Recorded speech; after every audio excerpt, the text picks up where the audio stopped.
My beloved child, there are times when you pray for a miracle, like someone standing before a locked door, clutching a list of everything you wish to be changed immediately. You wait for a clear sign, a door to swing open, a circumstance to turn around so you can breathe with relief and say that everything is fine again. You think a miracle is the moment that releases pressure, the direct answer to what you currently lack, the event that proves I have heard your prayer and intervened at the right place, at the right time, in the right way. But, my child, if the miracle ends there, if it is merely a rearrangement of circumstances so they fit neatly into your expectations, it will pass like any other event in the flow of time and will gradually be forgotten. I do not step into your life merely to adjust a few scattered details. I step in to rewrite the narrative. I do not come only so you can exhale in relief, but so that your soul may awaken. I do not simply resolve a situation. I touch the roots you cannot see. A miracle is not a happy ending to an old chapter, but the first page of an entirely different story. I want you to see miracles not as gifts that arrive and depart, but as openings through which you step into a new realm of faith, where everything you once called normal begins to be rearranged under my light. When I answer, I do not weigh only your present emotions. I look at the whole journey I am leading you through and the lives that will be touched after you. You pray for today's fear to be relieved, while I use that very moment to lay a new foundation stone for the years ahead. You desire the storm outside to be calmed, while I am teaching your heart to read the meaning of the wind within. That is why miracles are not merely outcomes, they are turning points. They gently shift the course of your soul so that instead of living around immediate needs, you begin to live around my will, and once your direction changes, the storyline of your life quietly takes a new form. Long before you recognize it, my child, there are miracles you once thought small, appearing in situations that seemed insignificant. Yet those very moments rewrote the way you understood me. A sudden conversation that dissolves years of misunderstanding. A door that opens into a field far from the career you dreamed of, but becomes the place where your soul grows. An escape from an accident that feels like coincidence, but silently awakens the question of why I kept you. These things are not given merely so you feel protected, but so you may see that I am weaving every detail of your life into a larger tapestry. In that tapestry, you do not stand alone. You are connected to those who went before and those who will come after. Each time I touch your circumstances, I simultaneously touch the invisible thread between generations, between prayers offered long ago and the praises that will be lifted in the future. My miracles do not come to satisfy expectations, but to open a new story where generations are joined together. When I do something beyond your ability to measure, I do not desire for you to simply say, "Thank you, Lord, for helping me this time," and then return to your old rhythm of life. I invite you into a different rhythm, where you no longer see me as the one who appears only in emergencies, but as the one who is quietly continuing the story of a lineage. Your prayers do not float in the void. They are connected to the intercessions of people whose names you will never know, and they will become the substance of testimonies spoken by those not yet born. When I intervene, I am answering more than one voice. I listen to you, but I also listen to the echoes of generations who once cried out to me in weakness and longing. I use a single miracle in your life as punctuation between sections, so that the story no longer revolves around who is right or wrong, who wins or loses, but around how faithful I have been to an entire line of grace. Therefore, my child, I call you to learn how to wait for and receive miracles not as a customer entering a shop to collect the order they placed, but as a reader opening the first page of a new book written by my hand. You are invited not merely to receive, but to listen to the narrative I am unfolding. When you see something released, ask me, Lord? How am I called to live differently from this moment on, when you see a door open? Seek me in this question. Whom can I help to step into this space of grace? A miracle does not close the story. A miracle is the knock on the door, inviting you into a deeper journey of faith, of response, of connection with those around you. And when you allow a miracle to lead you into that depth, you will realize that what I do today does not belong only to today. It is quietly preparing the praises that will be lifted from lips you have never met. Many times you wait for a miracle with the mindset of someone who thinks they have done enough, endured enough, prayed enough, and that it is now their turn to receive the reward. Deep down, you hope for something unmistakable to happen so you can claim that I stood with you, that I affirmed you, that I agreed with the way you see things. When the miracle does not come as you expect, you feel rejected when it comes slowly. You think perhaps I am weighing your merits. But, my child, I do not trade with you using a scorecard. I lead you by pathways. My miracles are not medals pinned onto the chest of someone who passed an exam. They are signposts planted at the crossroads, where you must decide which direction to walk next. You are like a weary traveler who, parched with thirst, finds a clear pool beside the road and believes they have reached their destination. They spread a blanket, set up a tent, and want to stay forever by that water, convinced there is nothing better ahead. But the road I have drawn does not end at this resting place. That source of water is only where you regain strength to continue your journey. When you desire miracles as rewards, you miss, my heart. Miracles come to redirect, not to confirm. When you see miracles as evidence that you are right, you unintentionally turn them into certificates for your ego rather than maps for your soul. The traveler who believes that finding water means his journey is complete ignores the milestones on the path and forgets that beyond lies the valley, the fields, the city awaiting him. Likewise, when I give you an answer, you can easily stop at the comfort of being relieved, vindicated, without asking what new direction I am opening through that very event. A miracle is not the destination but the pivot. It is not the place to build a home but the place to relearn how to walk. If you use a miracle only to say, God did this for me, yet fail to let the miracle teach you how to live differently, you keep very little while I desire to give you so much more. I do not stop at proving that I exist. I want to invite you into a new way of seeing me, of seeing yourself, and of seeing those connected to you.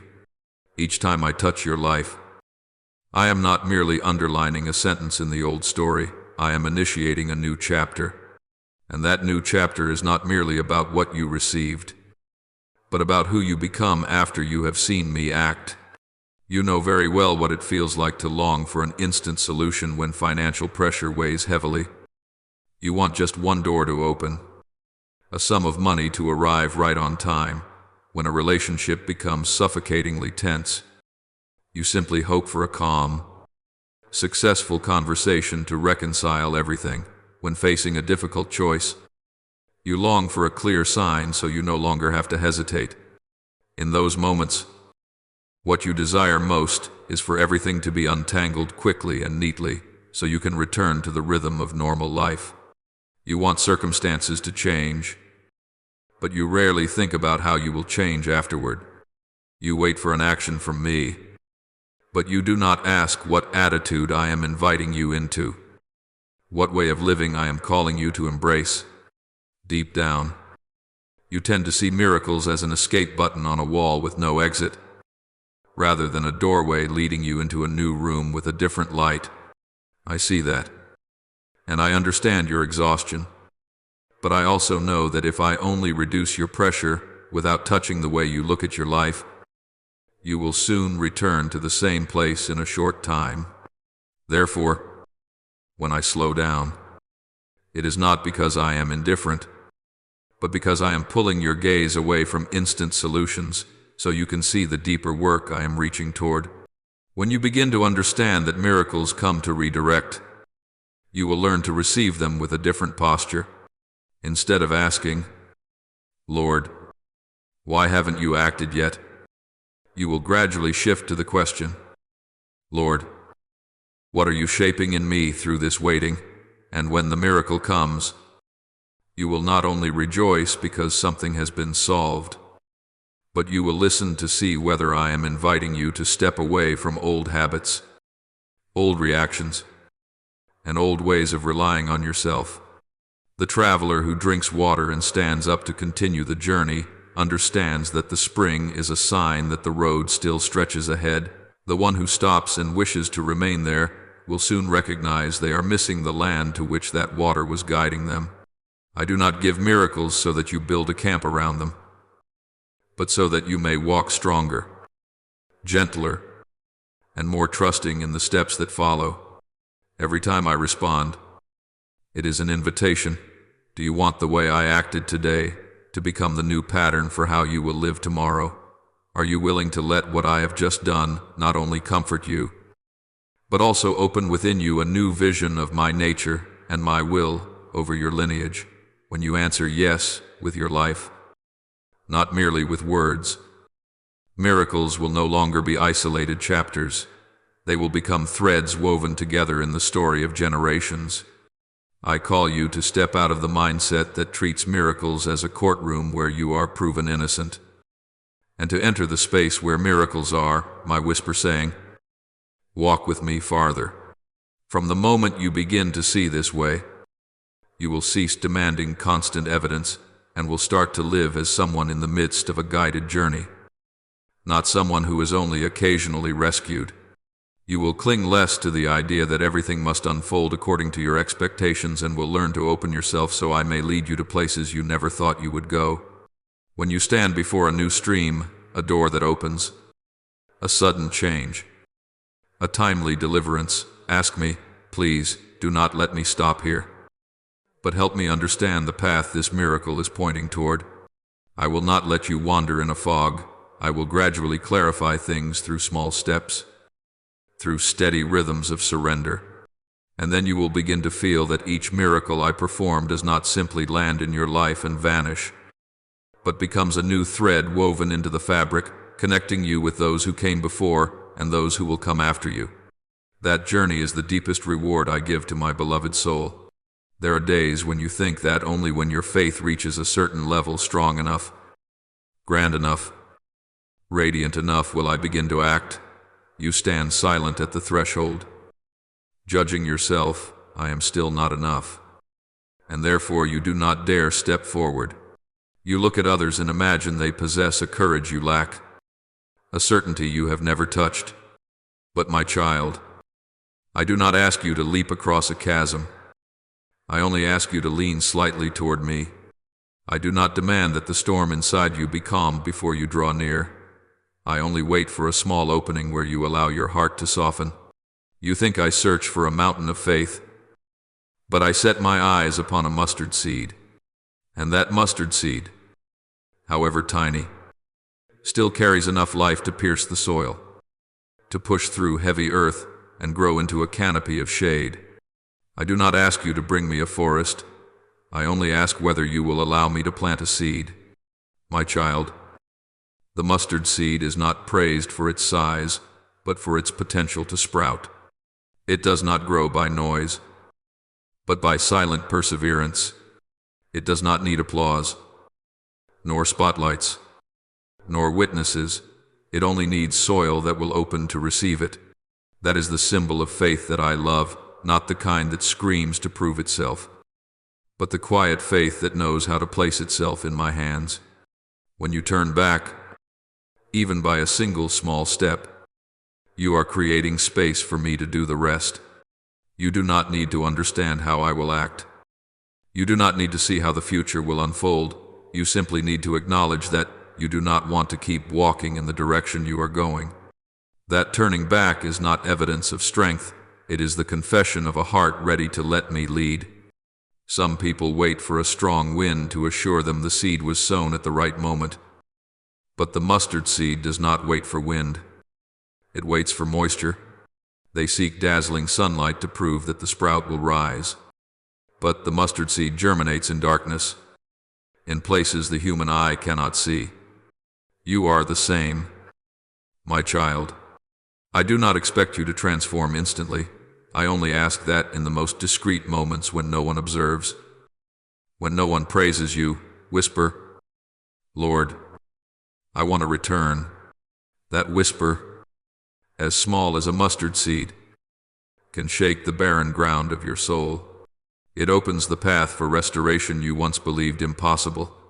It ignites movements that will not stop with you alone, but will flow toward those you love, toward the generations yet to come. Sometimes you sit in the ordinary rhythms of life, a quiet dinner, a weary morning, a casual exchange, and you think, this is not where miracles happen. You imagine that I wait for some heroic moment, a formal ceremony, a prayer deep enough, but I enter by very small steps, like a seed sinking into soil without making a sound. I do not ask you to rush, to stir extreme emotions, to strain to prove anything. I only ask, will you turn back? Are you willing to pause for a beat so your heart may turn toward me? Even if it is only a faint thought, like a thin wisp of smoke, that is my open door.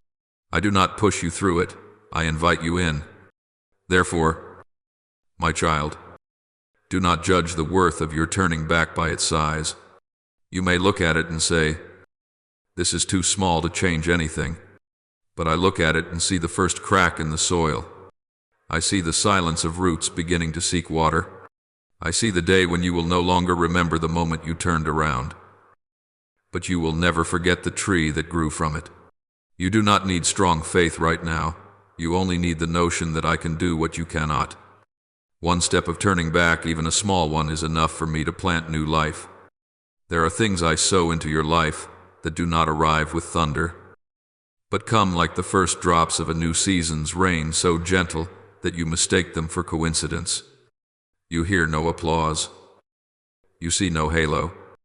You only feel your heart soften on an ordinary, quiet afternoon. When you choose not to answer with anger, when you walk away from an argument spiraling out of control, when you place your hand over your chest and remain silent instead of adding fuel to the fire, those are the moments when the soil of your soul becomes moist. It is not a grand event, not an act of heroism, only a small and discreet decision. Yet it changes the climate within you. I do not seek storms in order to sow. I seek ground softened by responding drops of water. Your response becomes the environment for miracles. The way softened soil becomes a place where a seed can sprout. My beloved child, many pray for miracles like farmers begging the sky for heavy rain, believing only a downpour can make the earth moist enough for seeds to grow. But land struck by storms is often washed away, cracked, or covered in debris that buries newly planted seeds. I work differently. I send to your soul very light showers, just enough to soften the topsoil, so anger loses its sharpness, so your inner defenses lower, so you have enough quiet to hear my voice. It is in those moments, unseen, unpraised, unrecorded, that I begin to place my seeds. They sprout not because you strive harder, but because you responded at the right moment. You think I need loud declarations, but I only need a breath willing to yield. You think I require brilliant visions, but I only need a simple choice to preserve peace within your family. Look back at the quiet afternoons of your life, a conversation that might have turned into conflict but you stopped, a harsh remark that was almost spoken but you swallowed it, a misunderstanding that tried to pull you into its spiral but you stepped back to keep the atmosphere gentle. Such things do not make others honor you. They do not make you feel like you won, and sometimes they even make you think you are weak. But, my child, when you no longer need to win, you are making room for me to enter. A seed does not need drums, it only needs silence. A trial does not need you to prove yourself. It needs you to open a small door so I can step through. I do not favor souls that triumph by overpowering. I favor souls that preserve space for peace to grow. Some ask me, why do you not perform miracles in my life? I have prayed. I have pleaded. I have waited. But they do not realize that each time they respond with hardness, the soil of their soul becomes dry again. They try to protect themselves with arguments, with pride, with wounded feelings, not seeing that these things are like harsh sunlight, evaporating every drop of rain I send.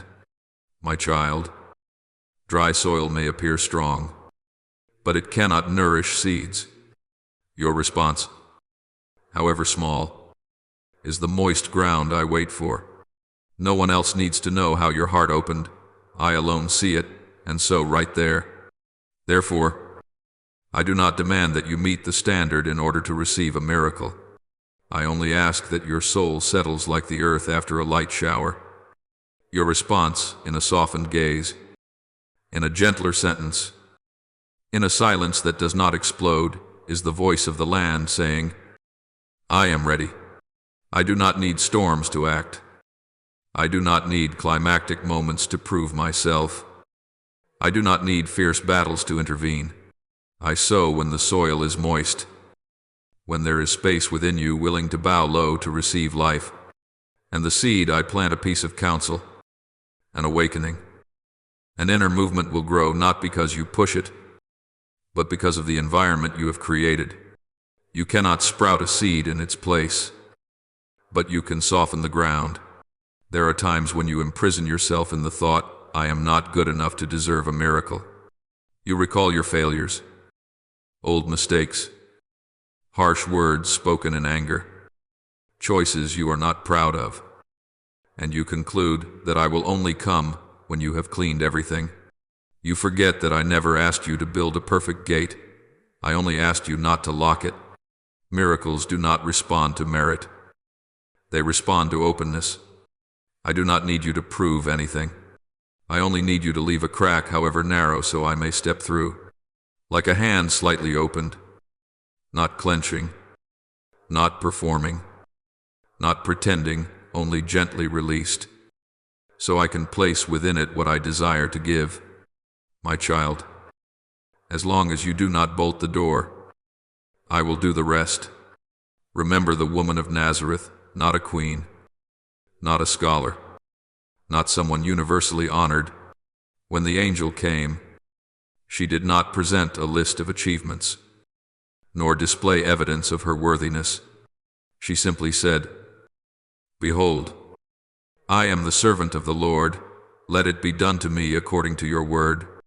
Those words were not the words of someone perfectly prepared, but of a heart willing to open.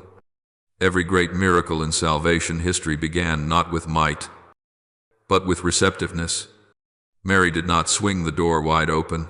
She only cracked it just enough for the word to enter. The birth of the Savior was not placed upon human merit, but upon the quiet response of a trusting soul.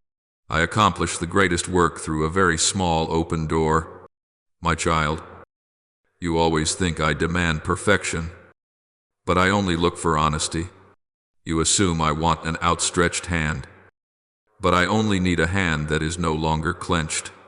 You imagine I want a heart full of resolve, but I only need a heart no longer locked by fear. If you wait until everything inside you is fixed, you will never leave me room to act. A house sealed shut for fear of dust will never feel the cool breeze. Likewise, a soul sealed shut for fear of pain will not feel the winds of grace I send. I do not require you to fling every window open. I only need you to crack one for me, and I will do the work you cannot.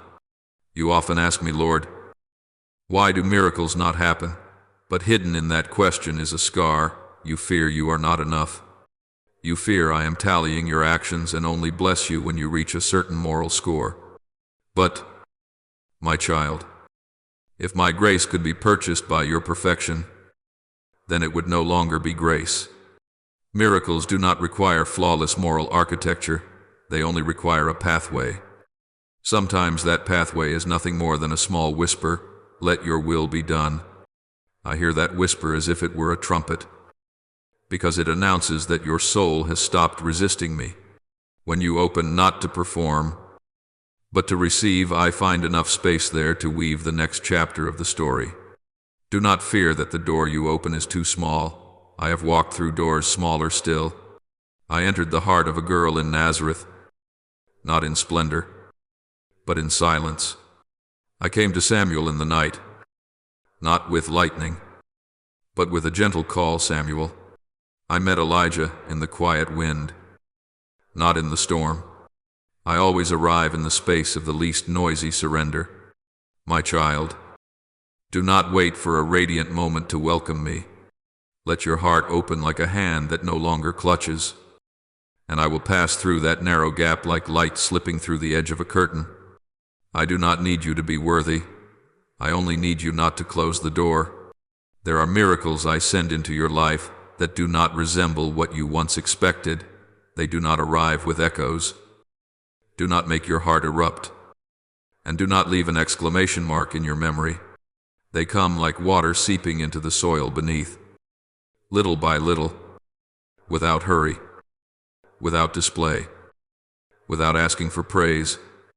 You do not see leaves trembling. You do not see branches moving. You do not see roots stretching. You only see everything looking as ordinary as before. But, my child, it is precisely within that ordinariness that I am doing a work no one can observe. When the water permeates, the roots grow smoother and stronger. When your soul is watered by me, the deep layers that once hardened begin to soften. No one records that moment. Yet it is that very moment that changes the entire life flow of the tree. The quiet miracle does not stir you immediately. It only opens a narrow pathway for life to move, like drops of water weaving through each grain of soil, seeking the tiny gaps unseen by human eyes. My word seeps into the places you once believed were desolate. I do not need to topple the branches and leaves to prove my presence. I only need to make the roots strong enough so the tree will no longer tremble before the wind. At times you ask me, Lord, what have you done? I see. Nothing has changed. But my child, when the soil has changed, the tree will change. I do not adjust the leaves first, I adjust the roots. And when the roots have been watered, the final leaf will turn green in its own appointed time. There are people who seek only outward movements. They want to see a clear sign, a clear event, a striking scene so they can believe I have acted. Yet, I love the way of slow saturation. For everything that arrives slowly has time to sink deep, to remain, to resist erosion. A violent downpour may rush across the surface, topple blossoms, sweep away the tender layer of humus. But the fine rain nourishes each silent root without causing injury. I do not come to throw your emotions into a storm. I come to weave resilience into your soul. That resilience is not born from explosive moments, but from streams of water that wind through each layer of the soil of the heart. You may not even remember when the water first began to seep, just a gentle sigh, a prayer that never formed into sentences, a minute in which you chose not to argue, one moment of kindness when your heart wanted to flare up. Those things are like the first drops of water. They do not change the shape of the tree at once, but they soften the inner soil. From there, the delicate roots find a path. From there, the fatigue that clung to you for so long begins to unravel. From there, you no longer have to force yourself to be strong, because it is the softening that creates new strength. I am in no rush to show you results, for if you saw them, you would think you accomplished them yourself. I let the miracle flow downward, like water seeking roots, so you know that everything began with me, my child. Believe in the miracles without background music. Believe in the moments when you simply feel a little calmer instead of drastically transformed. Believe in the ordinary days, when you do not know that I am watering every inch of soil within your soul. Do not wait for the tree to grow upwards before trusting that the roots have grown. Know that as you continue to open your heart, the water will come again, even if you do not recognize it. And one day, when you are not expecting it, you will see a young leaf unfolding from the trunk, not because of the wind, but because the soil had been changed long ago.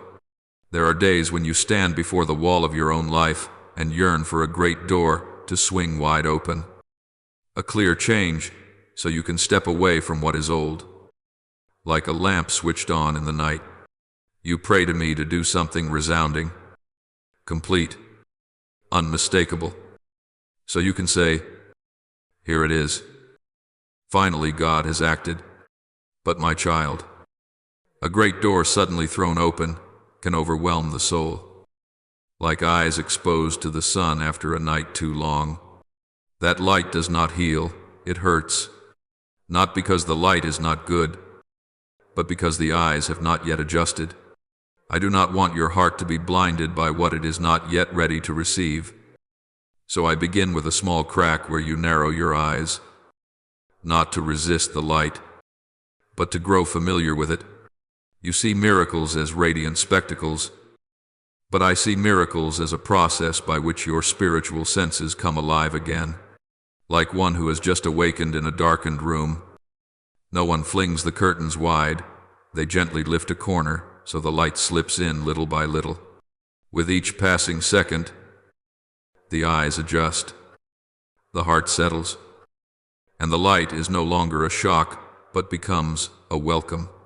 I am the same with your soul. I do not flood you with torrents of light. I open one crack at a time. I allow you to squint a little, feel a little discomfort, a little confusion, not to frighten you, but to give you time to understand this is true light, not illusion. When your heart has learned to receive it, then I widen the opening. My child, I know you think that small beginnings are delay, avoidance, or an unfinished promise. But look deeper. If I opened everything wide from the start, you would believe you were walking into a personal victory rather than a journey I lead. You would hurry forward, hurry to run, hurry to demand more, because your eyes have not yet understood what they see. I do not want you lost within the very thing I give. I choose a path that makes you pause, squint, adjust your breath, so you will know that the next step rests not on excitement, but on faith. When the light enters through a narrow crack, it teaches you how to see before it teaches you how to move. You once asked yourself, why does he only give me such a small sign? Why not a clear miracle? Because I do not heal the night with lightning, I heal it with dawn. Dawn arrives not with an explosion, but with a thin line traced across the horizon. That first glimmer of light makes the eyes squint. Yet that very moment of squinting is the first step of adaptation. I need you to see me not only in grand things, but in the smallest beams of light, so your heart learns perception. For if you only recognize me in the great doors, you will ignore the cracks, the places where I have long been standing, patiently waiting for you to return. So, my child, do not despise the crack. Do not treat the small beginning as disappointment. It is not the leftover breath of a fading miracle, but the first note of a great song. When I open gradually, it is not because I lack power, but because I honor the structure of your soul. I know you need time to adjust, to not fear the light, to not flee from goodness. I know you need to breathe in peace before you step into abundance. And when you have grown accustomed to that sliver of light, I will continue to widen it, not to display myself, but so you may stand strong without losing direction. There was a time when you called only the thunderous things miracles. The door suddenly opened. The prayer answered overnight. The evident shift that leaves people in awe. You believed that only when your life reversed course unmistakably could you say that I had acted. But my child, A miracle is not a solitary event, like a flare igniting and fading in the darkness. I do not want you to know me only in loud noises, for then your soul will forever depend on dramatic intensity. I teach you to see miracles as a process, a path along which, after every small step, your heart learns a little more about how I draw near, like one who learns to hear the wind, not through the storm, but through the subtle tremor of a single leaf. I teach you to recognize me through the small movements that seem unworthy of attention. The one who learns to listen to the wind does not wait for the storm to tell directions. They allow their ears to grow familiar with the slightest movement of the air, the creak of leaves on a rooftop, the breath of wind gliding over the fields, the faint rustle of paper on a table. It is those sounds that train them. They do not wait for the great tempest to confirm that the wind is real. They recognize it from the very first breath. In the same way, I lead you through the smallest shifts, a thought softening at the right moment, a word you were about to speak but suddenly gentles, a conversation on the verge of breaking that unexpectedly finds a place to land.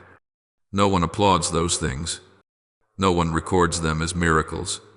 But I see them as the first lessons that sharpen your ears, teaching you to recognize me without needing proof. My child, you once asked me, Lord, how can I know you are working? And I answered in silence, not with an explosion. I gave you peace when you were about to erupt in anger. I placed a tender thought within you when you were preparing to make a hasty decision. I caused you to pause for a moment before reacting out of hurt. All of these things are quiet, yet they carry my signature. With patience, I invite your heart to grow accustomed to small movements, so that you may understand my presence does not only arrive in dramatic moments, but is always beside you like the wind that is always there, even when no one sees it. In time, you will realize that I did not teach you through storms. I taught you through a way of life. The one who learns to hear the wind does not need to throw themselves into the middle of the tempest. They know the wind is coming simply by noticing a window trembling, or hearing the gentle flutter of cloth by their side. Likewise, when your soul is trained, you will not need extraordinary signs to know I am at work. You will understand I am touching your family when the tension at the dinner table eases. You will know I am healing when someone who has long been silent begins to open their heart. You will know I am guiding you when your worry weighs only half as much as it did yesterday. Sensitivity is not something that appears naturally. It is forged through the times you are willing to listen. My child, the miracles I give are not moments for you to run to and then leave behind. They are the language I use to teach your heart how to read, my fingerprints in every circumstance.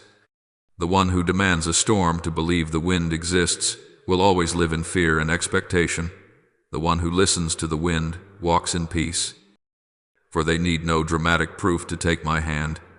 If you understand that miracles are a process, you will no longer live in a state of waiting for breakthroughs, but in a state of readiness. You will see each day as a lesson, each small step as a signal, and each whisper of grace as my guiding word. There are seasons when you return to me not because emotions are overflowing, not because prayers are pouring out, not because you can see anything visibly changing, but simply because a quiet habit has seeped into your blood. You enter my presence in silence, offering petitions without trembling. You read a few verses of scripture without your heart burning. You maintain peace in your family not because you see rewards, but because you know you do not want to sow more harm. And then you ask yourself, do these things matter at all, my child? It is precisely those emotionless days that become the strongest bricks in the foundation. People remember the lights of the inauguration day, but few remember the hands that laid each stone in silence. You cannot see the building taking shape, but I see the foundation strengthening beneath your feet, layer by layer, like the builder at the end of the day, placing the 1,000th brick, wiping off the line of mortar, and going home in exhaustion no one knows. No one thanks him. No one stands to watch, but one day, a child will run through that house, sleeping peacefully beneath the roof that the builder never saw. I look at your journey of returning to me in that way. You do not need to accomplish great feats to create a spiritual legacy. You only need to faithfully lay one brick at a time. Every time you choose to listen instead of argue, every time you pray, even though your mind is dry, every time you keep gratitude, even while circumstances remain unchanged, another silent brick is placed.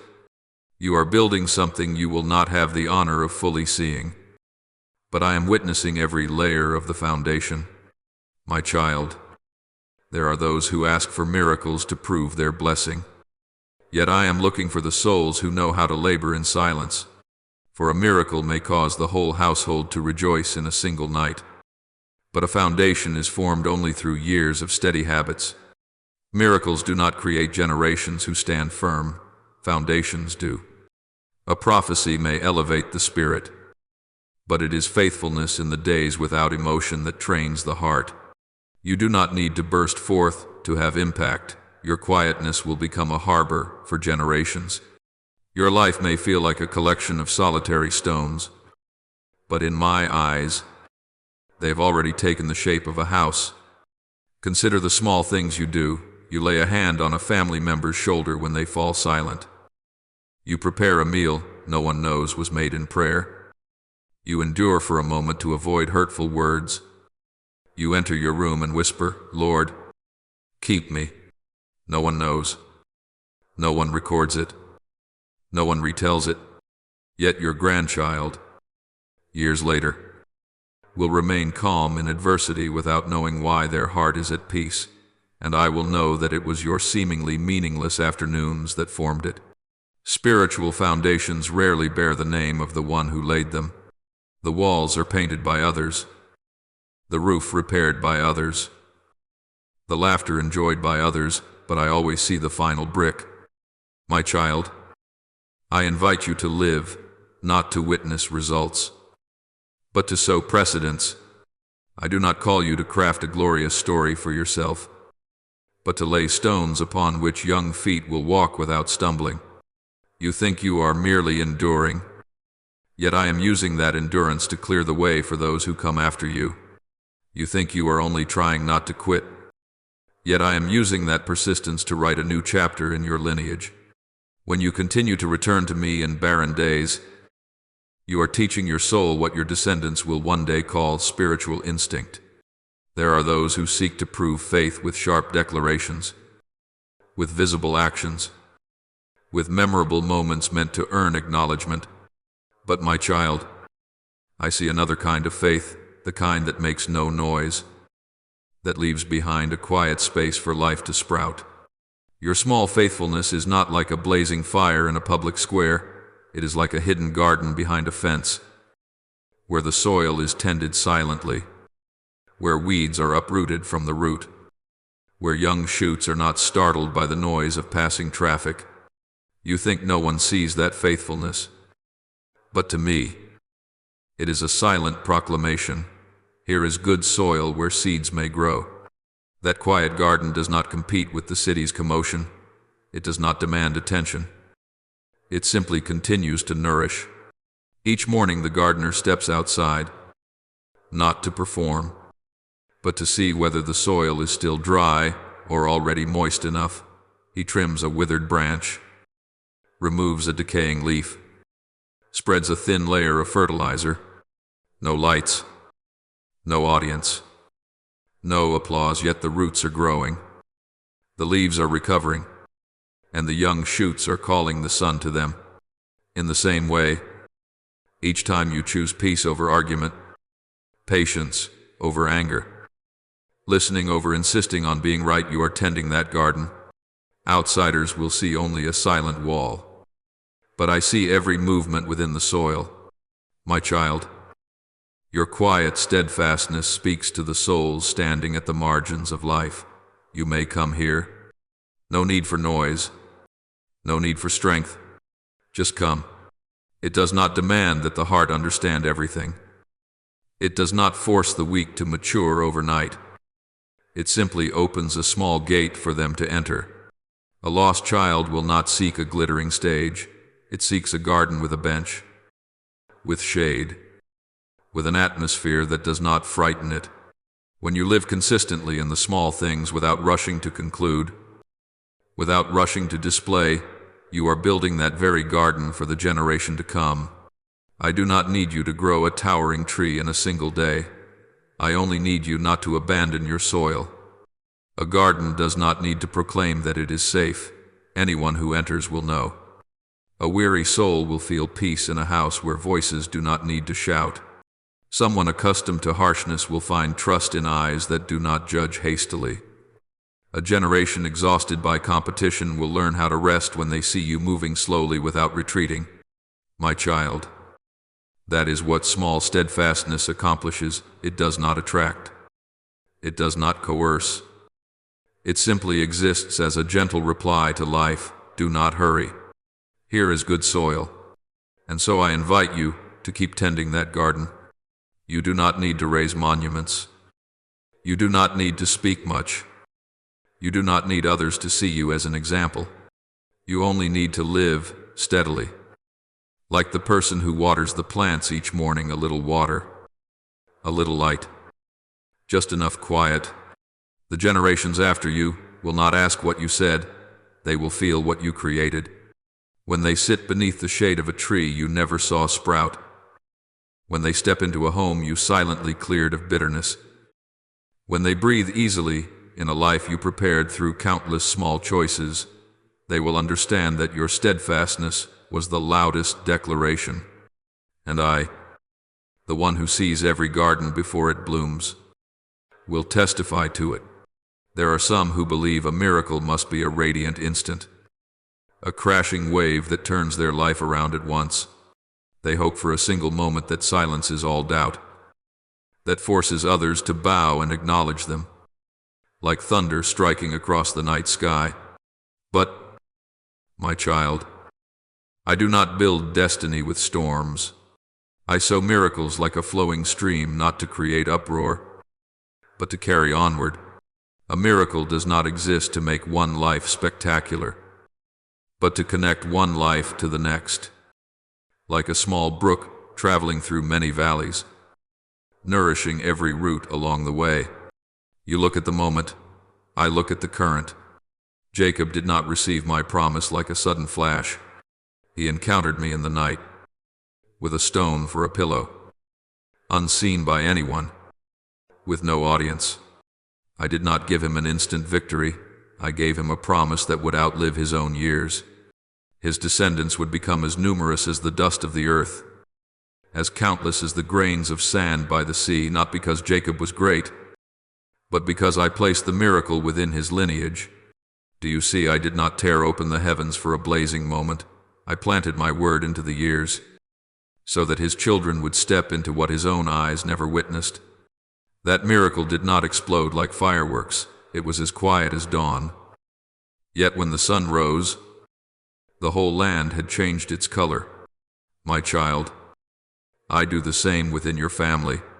There are things you think I do only for you, a peace that arrives without words, a change in the heart, a strange endurance, a return that requires no calling. You think they are lessons for you, blessings intended for you. But I am teaching you how a miracle flows through bloodlines. The gentleness you practice today will become the atmosphere your descendants breathe. The patience you persist in during dry years will become their invisible standard. They will not know they are inheriting what you fought to preserve, but I know. The miracles I create are not blinding lights that make people stand frozen. They are like the flame of an oil lamp, passed from one heart to another. No one hears the pop of transfer, yet it does not go out. You may not see your loved ones change immediately. You may not hear gratitude from their lips.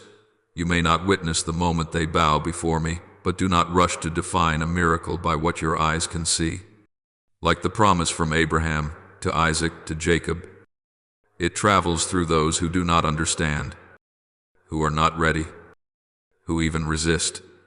The current does not ask whether the recipient recognizes it. It simply continues.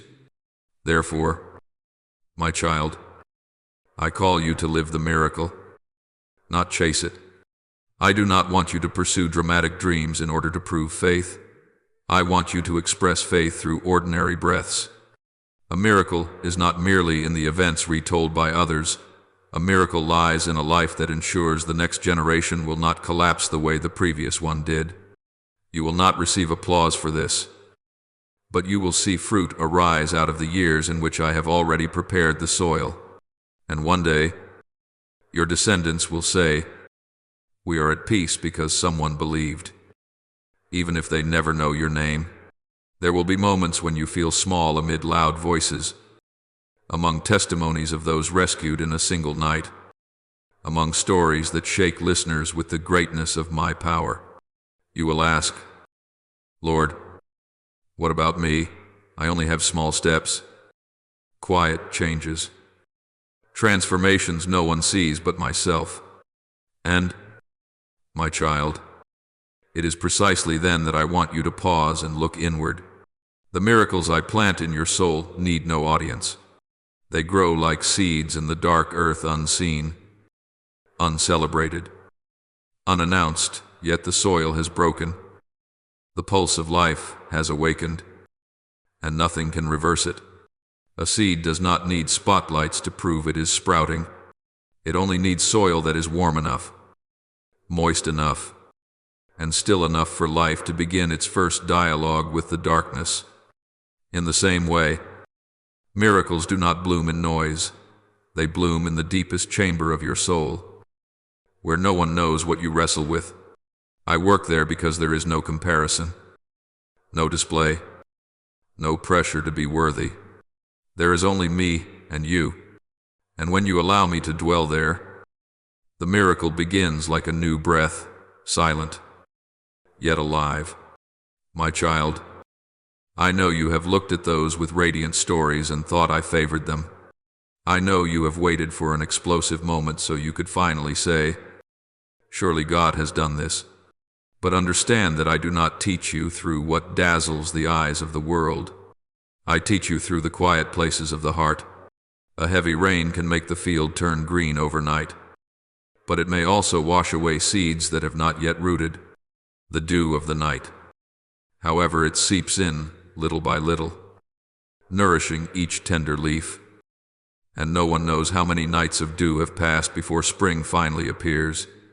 When you return in silence, when you choose faith in an ordinary day, when you keep your heart soft even though you see no results, the seed has already begun to break open. Do not think that just because no one sees it, I do not see it. It is precisely where no eyes are watching that I train you the most deeply and widely. I do not need applause from the world to validate the miracle I am forming. I do not need you to step onto a stage to demonstrate your fidelity. I need you to continue even if it is only a small step so that I have room to sow more life. A miracle is not a spotlight that shines only for a moment. It is the underground current that pushes upward invisibly, so that one day the tree breaks through the earth and everyone thinks it appeared. But my child, you will know the truth. It did not appear. It had been alive for a long time. I want the miracle within you to be like that, enduring, rooted, not dependent on recognition.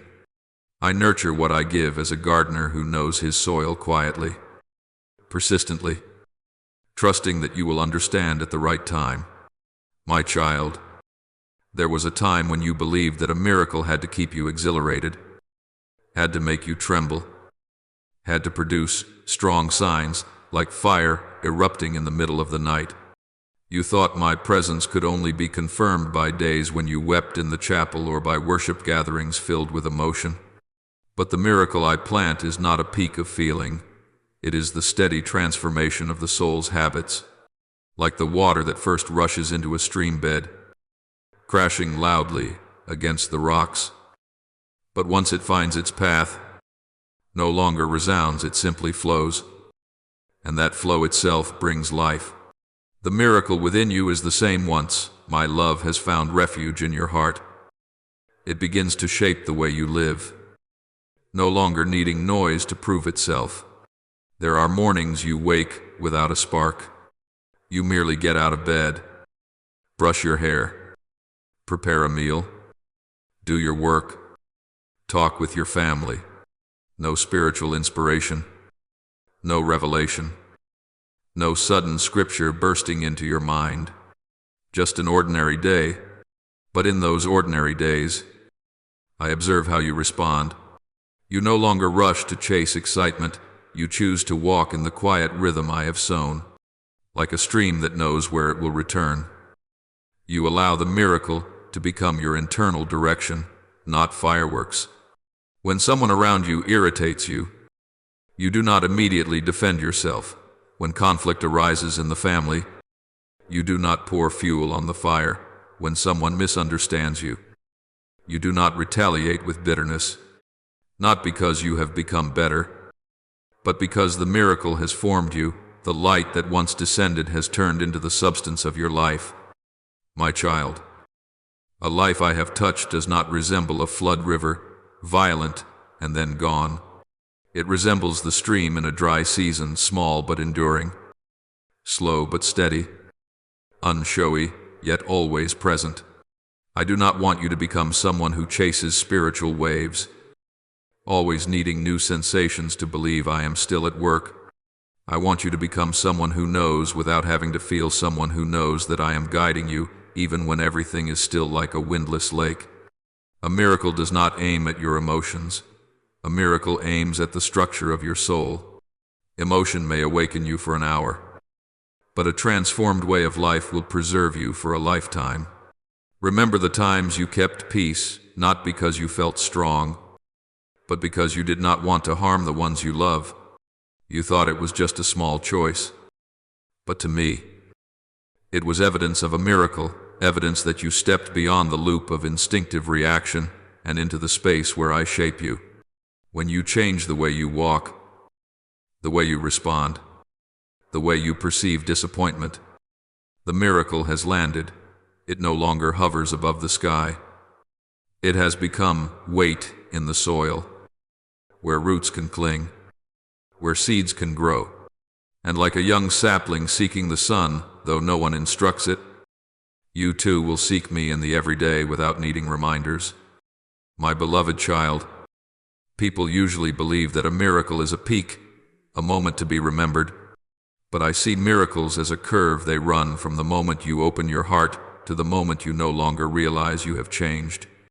At first, I may need to strike your heart strongly to awaken you from rigidity, but once you awaken, you will need calmness to learn how to live, like a novice musician who must practice sharp notes, but once proficient, needs only to listen to the rhythm, to hold the harmony. A miracle does not come to burn you, it comes to blend into you. Do not fear the days without signs. Do not think no emotion means no spirituality. Just as the stream bed does not always resound with water hitting the rocks, the flow continues beneath the surface. Many people complain that I am silent, but in truth, they are simply unaccustomed to noticing subtle movements. When I act loudly, they pay attention. When I act gently, they overlook it. But my child, the true depth of a miracle lies in the light things. One moment of patience instead of an outburst of anger. One gentle response instead of a blameful word. One moment of waiting instead of an argument. No one records these moments, but heaven counts every one. A miracle does not only change what you do, it changes how you see. You no longer regard difficult people as adversaries. You see them as souls in need of light. You no longer deem failure as proof of abandonment. You see it as a lesson I have delivered at the right time. You no longer treat criticism as a wound. You see it as an opportunity for me to teach you peace. People call this maturity. I call it having been touched. Because when a miracle descends, it does not stop at a sign. It becomes the way you exist. My child, the world may not understand this. They will say, if God is acting, why don't we see anything change? But you know, they are looking at the flowers, while I am tending to the roots. A flower may bloom in a single season, but roots need time to grip stone and reach the groundwater. I do not want you to be a flower dependent on attention. I want you to be a tree dependent on the earth. The miracle I give is not for you to display, but for you to stand. People may not notice the difference in a day, but they will notice after many years, because you will no longer be a person who must win every argument, who must control every circumstance, who must prove themselves to be loved. You will be someone who knows they belong to me, and that is enough. And as you walk through life in this way, you will become a mirror that needs no explanation. Your steadiness will teach others to trust, not because you preach, but because you have lived. Like water finding its stream, you will find your place in my will without pushing, without forcing, without striving. You will live as one who knows that a miracle is not something that happens, but the one who lives within you. And when you live like this, the generations after you will walk the path you have opened, not with fireworks, but with steady footprints. My child, there are things in your life that are not recorded in words, not told as stories, not framed as clear lessons, yet I see them as deep engravings on the stone of time. When you choose peace instead of argument, when you choose trust instead of complaint, when you keep walking even when you cannot see the road, you are writing a chapter your own eyes cannot read. The miracles I sow are not meant to make you shine for a moment, but to carve themselves into the history of the souls connected to you, like footprints on dew-covered grass. No one will see them the moment you pass, but when the sun rises, when time reveals, your path will become a trail that those who come after you may simply follow. Many people believe that holy memories must come from grand events, a dramatic turning point, an extraordinary miracle, a door bursting open in front of everyone. But, my child, my people were not led out of Egypt by a long thunderclap. They were led through the desert by steady steps. Moses did not enter the promised land to enjoy it himself, but the memory of the years in which he learned to listen to me in wilderness, in silence, amid a people dissatisfied, became the foundation for those after him to walk into what he had sown. He did not leave behind a monument to himself. He left behind a road. And that is how I work with you. The miracle within you is not a jewel for display, but a seed planted for generations. My child, you often think, if no one witnesses it, if no one remembers, then what meaning does my effort have? I tell you that meaning does not lie in your being recognized, but in my seeing you, a word you hold back instead of speaking, a moment of forgiveness without needing an apology, an afternoon when you choose to listen instead of condemn. These will not become quotations on people's lips, but they will become the breath within the house you dwell in. Your grandchildren will grow up inside an atmosphere you labored painfully to create. Even if they never learn how many nights you fought for it, their souls will feel something gentle, not because they read a book about gentleness, but because you lived it before me. There are spiritual memories that are not stories, but atmospheres, like an old house where no one remembers who placed each tile. Yet everyone feels the safety when they step inside. You do not need to teach others each lesson you learned. You only need to live faithfully so they may walk into the space you have built. I do not wait for you to erect a grand temple. I only ask you to maintain steady steps. After a lifetime, people do not remember each step, but they know there was a path, and that is enough for me to call it a miracle. My beloved child, do not confuse silence with insignificance. A drop of dew makes no sound when it touches the earth, yet it nourishes the grass and brings each blade back to life after a long night. A person who keeps peace in their heart attracts no attention, yet they become shelter for souls in crisis. Do not think that I record only those who stand upon the mountaintop. I record those who walk the valley floor, because holy memory does not come from experiences that are memorable, but from lives that are trustworthy. You will recognize this in the days to come. A member of your family suddenly speaks more gently. Another begins to listen instead of reacting. A heart once hardened opens a small crack. They will not know why. They will not know when it began. They will not know the starting point. But I know. I entered in the moments when you accepted small losses, in the times when you chose gentleness, in the evenings when you laid your heart into my hands without demanding new promises. Those moments have become holy memory, not your memory, but the memory I am writing into your lineage. And when a new generation rises, when they walk into goodness they did not build, when they stand firmly without knowing why, I will remember your name, not to place you on a pedestal, but to testify. There was a soul who walked with me quietly, and I allowed the miracle to be passed through their life. Holy memory needs no frame, it needs endurance. It needs no audience, it needs time. It needs no drumbeat, it needs small, steady steps across dew-covered grass. My child, when a miracle remains a private experience, you may think I am doing something merely to comfort you, to lift you from exhaustion, or to reassure you that I remember you. But when a miracle has become holy memory, when it ceases to be an event and becomes a way of life, I no longer place it upon you like a gift for the chosen. I breathe it into the atmosphere of your household like the morning air. No one stands in the middle of the room to shout.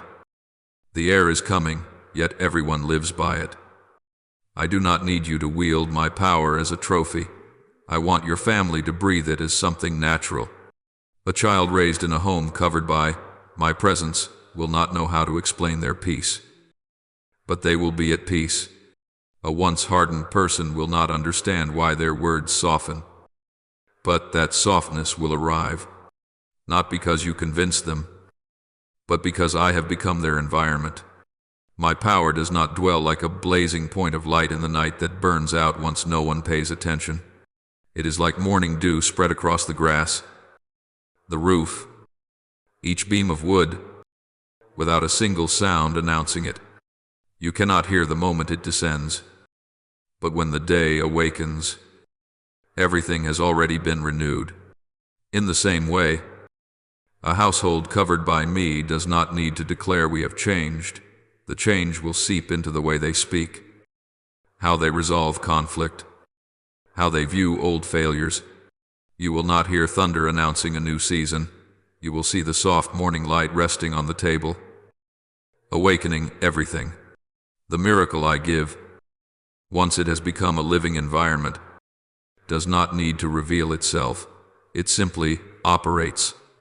My child, you once believed that to see my power, you must wait for a sign, a door opening, an unexpected encounter, a fierce reversal. But I am now teaching you a deeper layer. True power does not lie in moments that echo, but in the capacity to sustain life.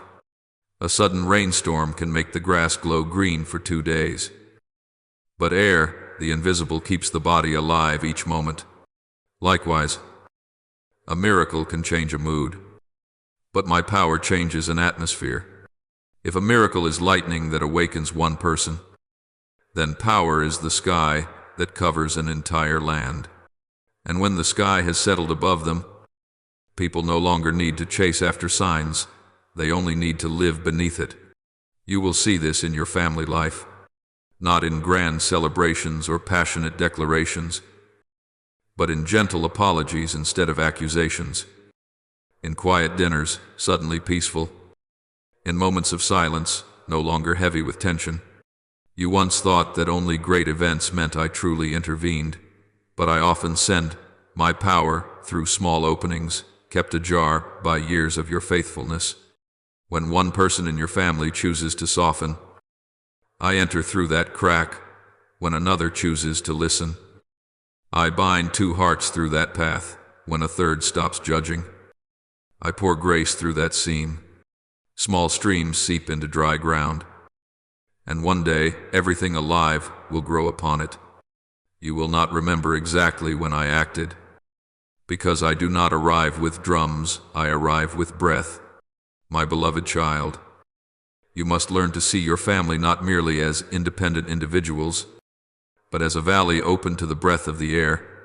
I do not require each person to have the same moment of awakening. I only need one soul, yours, to be willing to open the door. And once the door is open, I do not enter only your room. I walk down the hallway, pause in the kitchen, pass by the living room, and touch the heart that has been closed at the far end of the house. One person may not pray, but I answer your intercession for them. One person may not believe, but I honor the faith you hold for their sake. One person may have abandoned me for years, yet I still see the traces of kindness you have sown into their life, and I use those very traces as the foundation to draw them back. This is how power becomes an environment. It does not wait for each individual to understand. It only needs one current of air, dense enough to spread. You once thought that family is a battlefield of irreconcilable differences, but when I dwell there, I turn those differences into the road of refinement. A quick-tempered person will not become gentle overnight, but they will pause for a heartbeat before shouting. A prideful person will not instantly become one who admits faults, but they will choose silence instead of striking back. A person who once used their wounds to control others will not suddenly become forgiving, but they will begin to say, "Perhaps I misunderstood." These movements are so small that the world does not count them as signs, but I call them evidence that the air has changed. The atmosphere of a family does not change by shouting.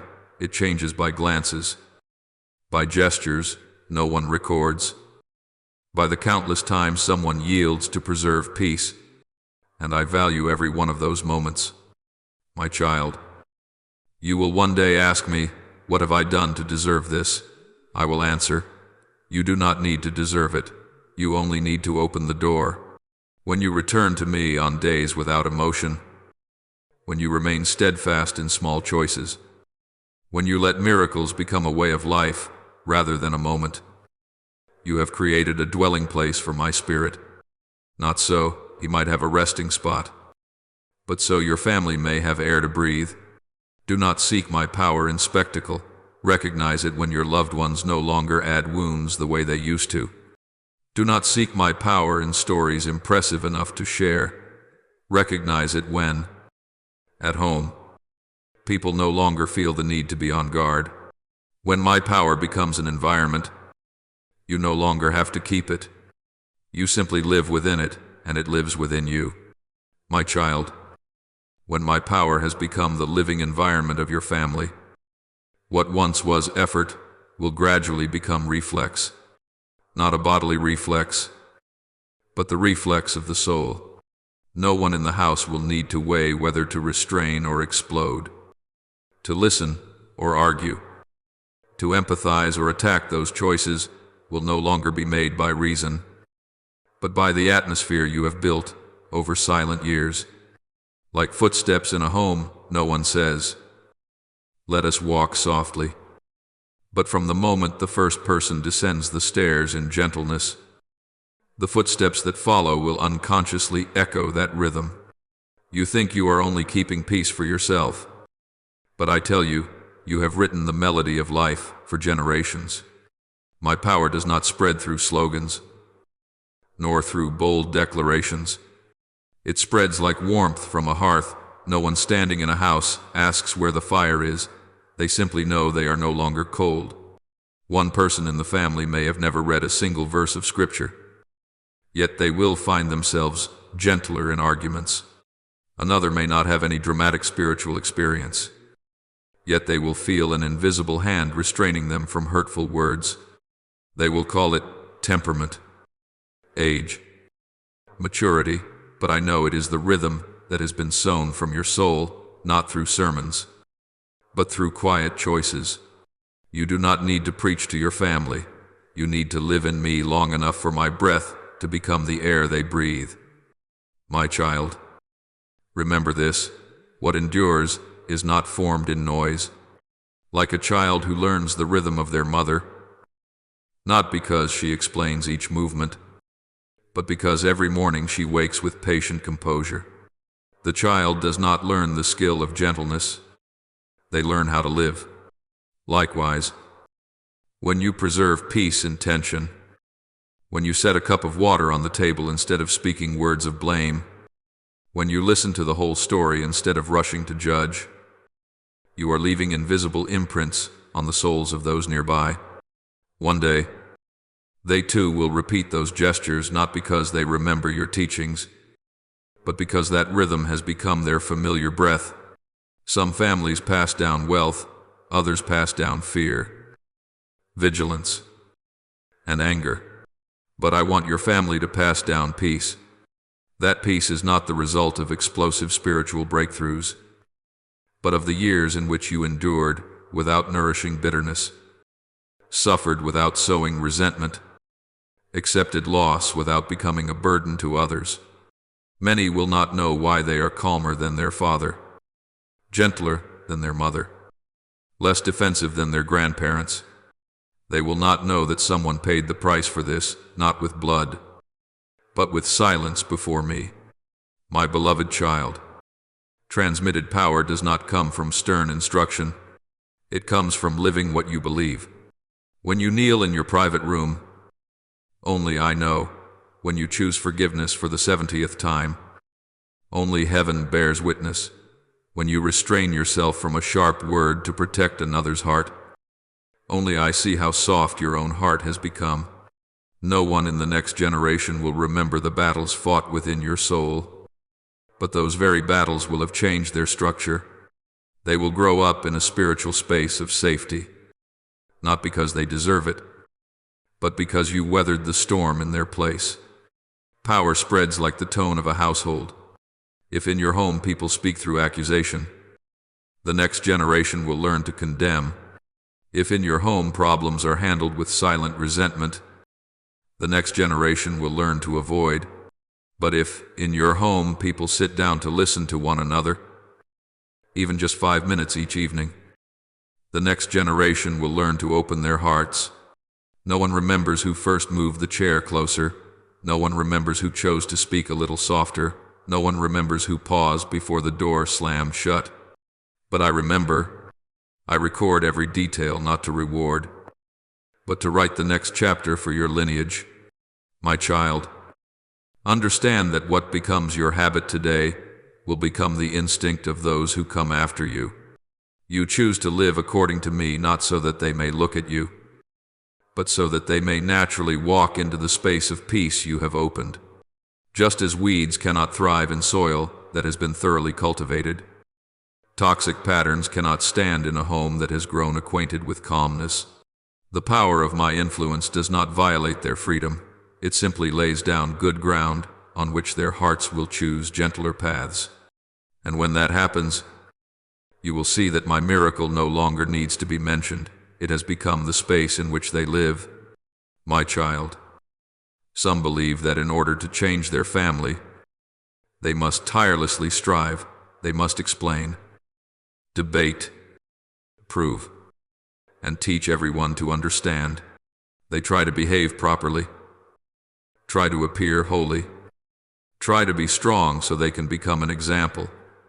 But I tell you it is not so. Spiritual transmission does not come from your persistence toward others, but from your persistence in me. You are not the one who imprints the seal. You are only soft wax. When you keep your heart warm enough with trust, I press the seal down. That imprint does not bear your name. It bears my image. Others may not know who kept the fire alive, but they will see the imprint. My child, I know you once wanted quick results. You wanted your loved ones to change. You wanted hearts of stone to soften. You wanted those who resisted to see that I am at work. You once said, if they saw a miracle, they would believe. But you forgot that I do not sign my name on hearts through force. I sign it when the heart has been softened over the years, not by sermons, but by the quiet consistency of a soul that knows how to return. It is not your triumph that changes them. It is your stillness in me that leaves them nowhere to hide from the light. As wax only needs to remain close to the flame long enough, it will soften without strain, without stretching, without twisting. And when it softens, I place the seal without needing permission. You often ask me, Lord, how can I know my small efforts do not fade into nothing? I tell you this: look at changes that bear no clear origin. Look at someone in your family suddenly saying, "I'm sorry," without being asked. Look at an argument that suddenly quiets without explanation. Look at a gaze once hardened that becomes gentle. You will not remember the moment you chose silence instead of adding fuel to the fire. But I remember. You will not remember the time you chose patience instead of victory. But I remember. I do not demand that you witness the moment their heart turns. I only ask you to live long enough in the light that I may do my part. In my timing, my beloved child, I act through you like a traveler walking ahead, leaving a trail of warmth for the footsteps that follow. Those who come after may claim they changed on their own, that one day they simply knew they had to soften. But heaven knows it was the result of nights you prayed in solitude, of moments you swallowed a sharp word, of the arrows you kept sheathed instead of firing them. Not a single tear of yours is personal. I use every drop to soften the soil within your home.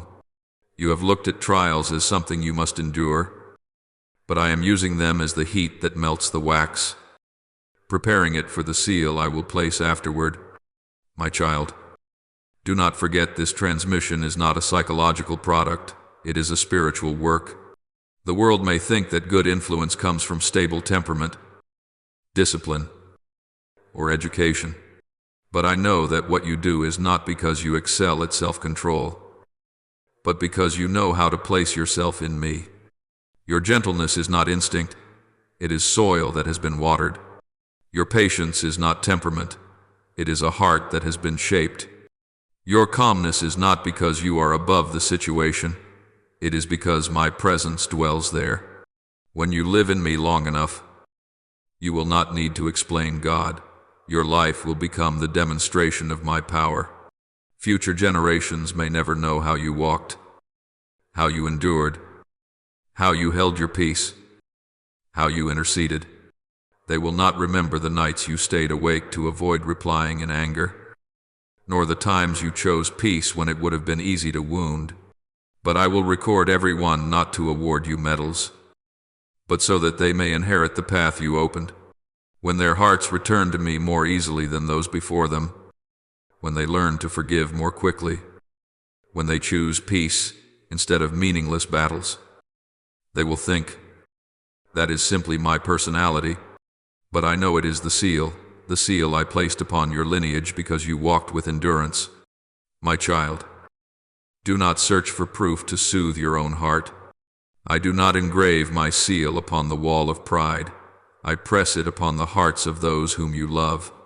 Some in your family may reject every teaching, but they will soften when they see how you live. Some may scorn spiritual stories, but they will be disarmed when their own hearts unexpectedly melt under the kindness you sow. You do not need to lead them to me through reasoning. You only need to remain in me long enough for me to lead them myself. When I seal them, they will not be able to deny me, not because you won, but because I have come. My child, there is a subtle temptation that zealous souls easily fall into. They want to be the influencer. They want to see the results of their labor with their own eyes.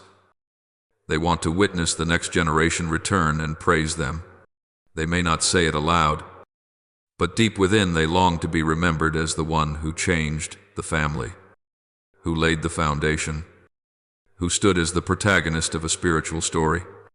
But I tell you, that is not my way. You were not born to inscribe your name in history. You were born so that history might bear my imprint. You are not called to be an inspiration. You are called to be a conduit. And a conduit does not decorate itself. It simply opens so the water may pass through. My child, imagine a small spring running through a valley. It does not ask who is watching. It does not stop when someone dismisses it for being small. It does not rush to prove its value. It simply flows. Quiet. Steady. Even when rocks wear at its surface. Even when dirt clouds its water. Even when the dry season makes it seem to vanish. But the valley remembers. The grass grows because of it. Roots drink because of it. Forest birds come because of it. And generations later, no one asks, where did this spring come from? They simply live in the ecosystem it created. So it is with you. I did not call you to be thunder. I called you to be a vein of water. You may ask me, Lord, what must I carry so that the water may flow through me? I answer you, only faithfulness. Reputation cannot carry my stream, but faithfulness can. Talent cannot sustain my stream, but faithfulness can. Patience earns no public praise. Kindness draws no spotlight. Silence receives no applause, yet they are the soil in which I delight to plant. You do not need influence for me to work through you. You only need to avoid locking the doors. Avoid resisting. Avoid trying to control the direction of the stream. I know my path. You only need to keep yourself open so that I may pass through. There are souls who demand immediate results. They want to see reconciliation. They want to see testimony. They want to see faith erupting within their families. But I do not build upon impatience. I build upon repetition.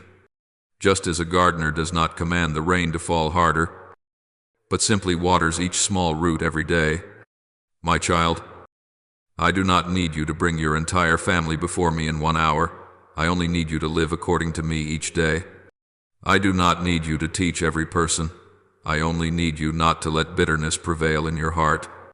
The seed I require is faithfulness. Everything else is my harvest. My beloved child, there will be moments when you look at yourself and feel that everything you do is meaningless. You give, yet no one knows. You forgive, yet no one thanks you. You intercede, yet they remain stubborn. You keep peace, yet they continue to stir chaos. You will want to quit, but remember, a stream does not look at the earth and stop. It flows because that is its nature. Likewise, a soul that has known me does not live upon the responses of mankind. It lives upon the calling I place within it. Others may take many years to understand the meaning of the things you do, but I do not wait for them to understand before I grant grace. I have seen and I have acknowledged from the very first day you chose to walk with me perseveringly. Do not seek applause. My child, my glory does not require human validation. If I had needed praise, I would have created angels to proclaim it aloud. But I desire something different, something the world does not know how to measure: a simple soul, without ambition, without demanding reward, that only wants me to pour through it like water searching for the bottom of a valley. I call this enlightened submission, a kind of surrender, born not from fear, but from recognition. You know I am greater than you. You know I am wiser than you. You know my timing is more perfect than any plan you could ever devise. And in that recognition, you dare to do what very few are willing to do: step into a role without a name. My child, when you accept living for me without insisting on credit, you become a place where I can lay foundations. Those who come after you may never mention you in their testimonies, yet they will live in the atmosphere you created. They will do the things you once did. Without knowing why, they will restrain themselves before angering. Without knowing who did it first, they will pray in silence. Without knowing it was you who opened that door, and when they come to me, they will think it is their own journey. But I know the stream has been flowing long before they learned how to drink. You do not live to change the next generation. You live so that I may come to the next generation. You are not the source. You are only the channel. And the channel needs no applause. It only needs to flow. My child, at some point along the journey, you will notice a subtle movement, You will no longer strive to appear righteous, no longer try to explain why you are at peace, no longer attempt to prove that faith works. You simply exist, and it is precisely that presence, not words, that becomes the miracle. Like the fragrance of a flower placed in the corner of a room. No one sees it arrive. No one sees it move. No one knows the moment it takes the space. People simply breathe, and that invisible thing enters their lungs, sinks into their blood, and touches their heartbeat. They do not name it, but it changes them. The miracle I work within you is the same. It saturates your life, and then spreads to those who stand near, even though they cannot tell where I began. You once thought that, to lead your family to me, you had to speak, to persuade, to instruct, to issue warnings. But my child, the truth is the opposite. Sharp words can make people defensive. Forceful preaching can make them close their hearts. But your peaceful presence, no one can resist that. They may stay silent, but inside they know it is not you who is trying, it is someone dwelling within you. When you make room for me, I do not step into others' lives with thunder, but with the fragrance of gentleness. No arguments, no reasoning, no proof, only the feeling. When I am near this person, my heart settles. My child, remember, this fragrance never advertises itself. It does not say, "Smell me." It does not compete for attention. Its only task is to release what it already possesses. You are the same. I do not call you to perform. I call you to emanate me. When I work miracles within you, it is not for you to bear the title spiritual person, not for you to become the center of admiration. I do it so my fragrance may find a dwelling. And when you step into any room, whether a kitchen, a workplace, or a house long torn by conflict, it is I who walk with you, not like a spotlight shining directly into people's faces, but like an invisible current of air that softens an angry heart without understanding why. There are souls that will never respond to sermons, but they will respond to peace. People may argue with words, but no one can argue with atmosphere. Atmosphere is what I give to those who have learned how to dwell in me. No defense, no technique, no urge to win. Atmosphere is the earliest testimony of the miracle. Someone looking at you may deny faith, but they cannot deny that they feel safer when they are near you. That is my power flowing through you, not your effort, my beloved child. There will be times you find it strange, you do nothing, yet people change the way they speak when you appear. You teach no one. Yet within the family, the atmosphere of conflict softens when you walk into the room. The child becomes less irritable, the adults less confrontational, and those once tense suddenly seek gentler words. You will think it coincidence that they are calmer because of time, that they are wiser because of age. But I tell you, it is not so. I have placed my fragrance upon you. I do not require you to raise your voice to prove. My presence, your very atmosphere, speaks for you. My child, the world seeks effectiveness through noise, through dramatic events, through bold letters. But I create transformation in another way, through silent movements. People may exalt the eloquent, but I honor the souls who remain calm. People may race to conquer, but I empower the patient. People may use force to change the outside, but I use fragrance to change the inside. Fragrance seeps into flesh without causing pain. It seeps into memory without needing argument. It seeps into habit without competition. And then one day, people will ask, why were we angrier before? Why is everything gentler now? But they will not find the answer. I know, and you know. Do not be quick to explain me. My child, do not speak too much in order to prove that I am at work. When you explain too soon, you take my place. When you try to prove, You reduce my miracle down to your reasoning. Let me do my part. Simply live in me long enough for me to become the very atmosphere. One day, people will not say, "You changed this family." They will say, "We are more at peace now." That does not bear your name, it bears my mark. A miracle does not need an introduction. It only needs to be present. My child, there will be times when you witness something that confuses you, the same atmosphere of peace, the same quiet miracle spreading, the same stream of water I am letting flow through your home. Yet each person responds in a different way. Some melt the moment warmth touches them, some resist, some remain indifferent, as if nothing is happening. You will want to ask me, "Lord, why can't they see? Why don't they open their hearts? Why don't they feel it?" And I say to you, because I do not build my kingdom by coercion. I simply bring light into the room. Whether eyes open or turn away is the choice of the soul.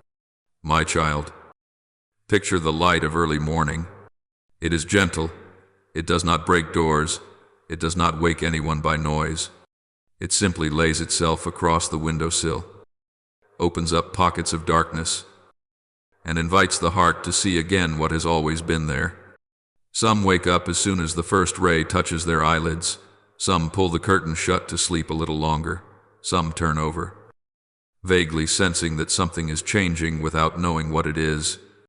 The light does not become angry, does not feel disappointed, does not leave because it is refused. It simply remains steady, tender, without complaint. I act in your family in the same way I light a lamp within you. But I do not force anyone to look at it. There will be souls you love who intentionally walk around the peace you carry. Like someone skirting a question they do not want to answer. They see your silence, but they choose confrontation. They feel your gentleness, but they choose hardness. They recognize that a miracle has begun, but they refuse it as a way to protect themselves from change. You will think, "Should I make things stronger? Should I force this?" No. My child, the one who sends the rain does not pull the sapling out of the ground. It is not your task to bend their hearts. I am watching. I am waiting. I know the time when each soul will mature. My beloved child, free will is not a threat to me.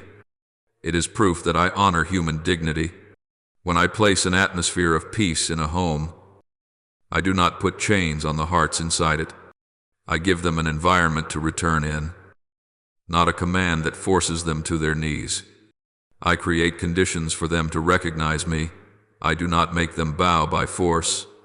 People think power is the ability to compel, but my power is the ability to invite. I make hearts tremble not by pressure, but by a gentleness that leads them to ask themselves, "Why do I no longer want to fight, my child?" One day you will understand a profound truth.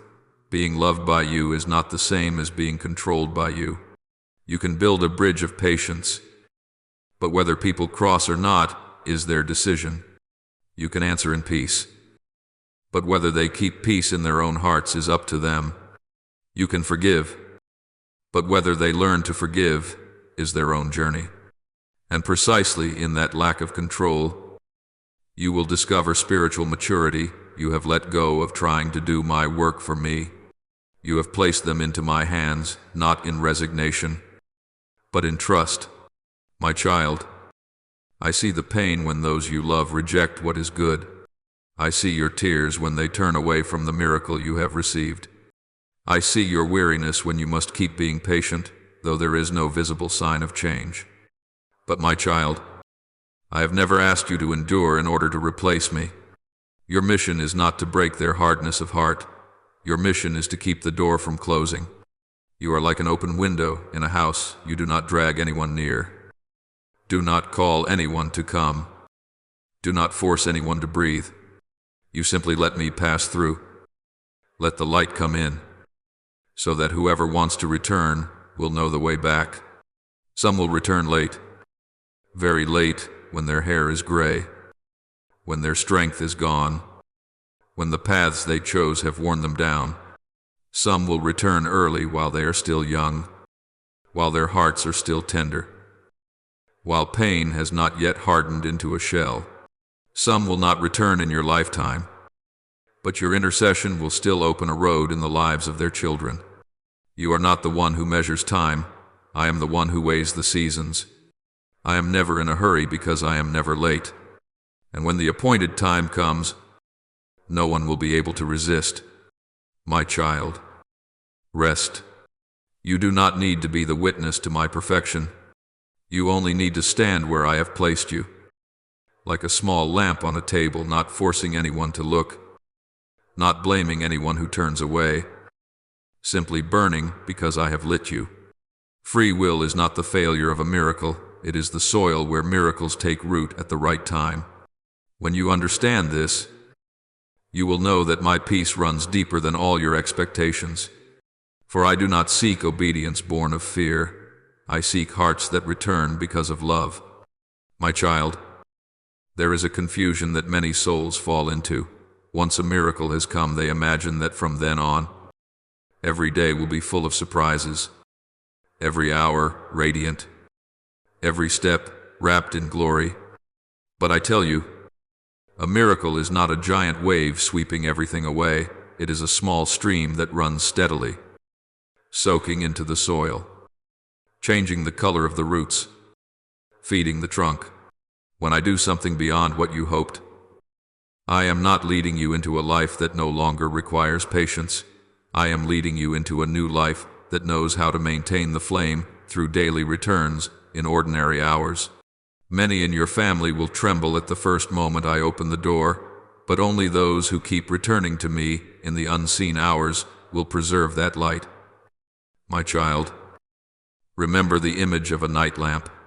No one adds oil while the flame is flaring up. They add oil when the light has softened, when no one is paying attention, when the room has grown accustomed to the warmth. A miracle works like that in the soul. It does not ask you to burn everything at once. It teaches you to nourish what I have planted with small, steady actions. Do not measure spiritual life by its peak moments. Measure it by the days you still choose to return, even when there is no clear reason, no feeling. When your prayer is only a soft breath, you can barely hear yourself. There will be seasons when you think I have left because you do not feel anything. You look back at the moment the miracle happened, and you wonder why now everything has quieted like a river after it has overflowed its banks. But I say to you, it is precisely when stillness returns that the roots of faith begin to sink deep. A mountain does not grow in storms. It is formed through thousands of years of gentle winds. See your soul that way. What I have done was never meant to create a single surge of emotion, but to teach you how to walk on new ground. The miracle gives you a starting point, but only the daily rhythm of returning turns that starting point into a foundation. My child, I see the days when you do not know what to do except to hold peace in your small responses. You wonder whether simply staying silent and not reacting is enough to nurture what I have begun. I tell you, it is precisely the unseen steps that become the bricks I use to rebuild your life. A gentle word instead of an argument, a slow breath instead of a reaction, a moment of silence to preserve the atmosphere. These are the oil poured into the lamp. You think you are standing still, but your soul is learning to respond to me in the simplest details. The miracle is not lost when you are not excited. It sinks into the deeper layers until it becomes rhythm. My beloved child, do not seek me only in the radiant moments and forget me in the ordinary hours. Like the keeper of a lamp, you will learn to check the wick, wipe away the soot, refill the oil before it runs dry. That is not the action of someone weak in faith. It is the sign of someone who has matured, a person who does not rely on wildfire to keep the light, but knows how to sustain it through what endures. I do not want you to live only on mountaintops.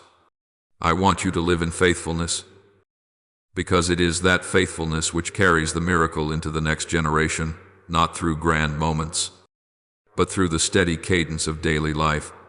Many souls stumble here. They believe a miracle must be followed by another miracle. That once a door has opened, all later doors must open at the same speed. That if I once acted brilliantly, I must repeat that brilliance to prove I am unchanged. But I tell you, miracles are not sustained by spectacle. Miracles are sustained by hearts that remain within my gentleness. I do not need you to run from one mountaintop to another. I only need you to walk each step along the path I have opened. You think that to keep the light burning, you must search for new flames. But, my child, the first light I placed in you is enough to guide your path if you learn to tend it through the humble acts no one applauds. My child, remember the one who tends the fire at night.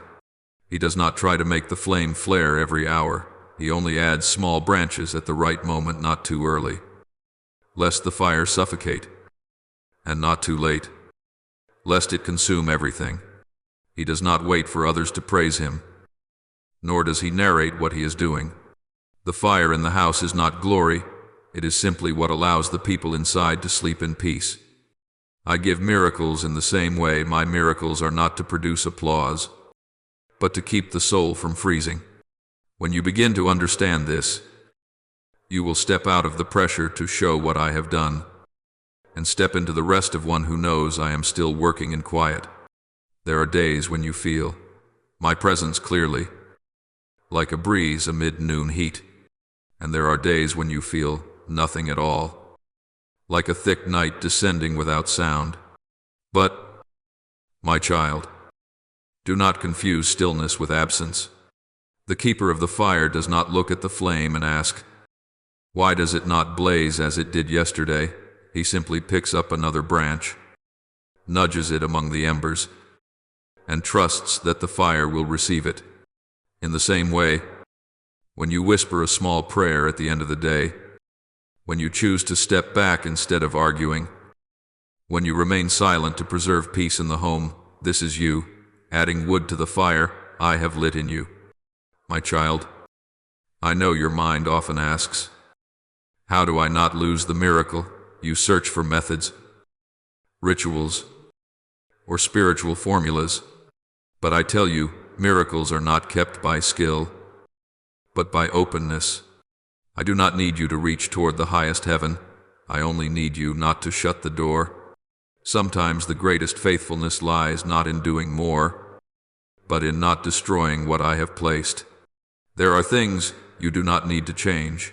You only need to preserve them. There are relationships you do not need to fix. You only need to keep them from decaying into bitterness. There are words you do not need to counter. You only need to keep your heart from becoming heavy. This is how the keeper of the fire lives, not by a single burst of enthusiasm, but by the endurance of night after night. My beloved child, do not dismiss the small decisions. People measure greatness by what shakes the ground, but I measure maturity by habits of peace. When you try to prove your faith through great actions, you turn faith into a stage. But when you live your faith in small things, you turn your soul into a garden. I do not need you to harvest immediately. I only need you to water consistently. No soul I lead is meant to live forever in climaxes. I designed the rhythm so you may give thanks when miracles come, and learn faithfulness once miracles have become foundation. Rising and falling are not signs of my departure. They are signs that I am teaching you. In the family, this is even clearer. You think that for them to believe, you must speak with sharp conviction. Prove what I have done. Maintain a spiritual fire in your posture. But I tell you, hearts do not turn by thunder. Hearts turn by gentleness. When you remain at peace, though others around you are not, you are bearing witness. When you no longer react in the old ways, they will see you have been transformed. You do not need to place the burden on yourself to be the one who advertises me.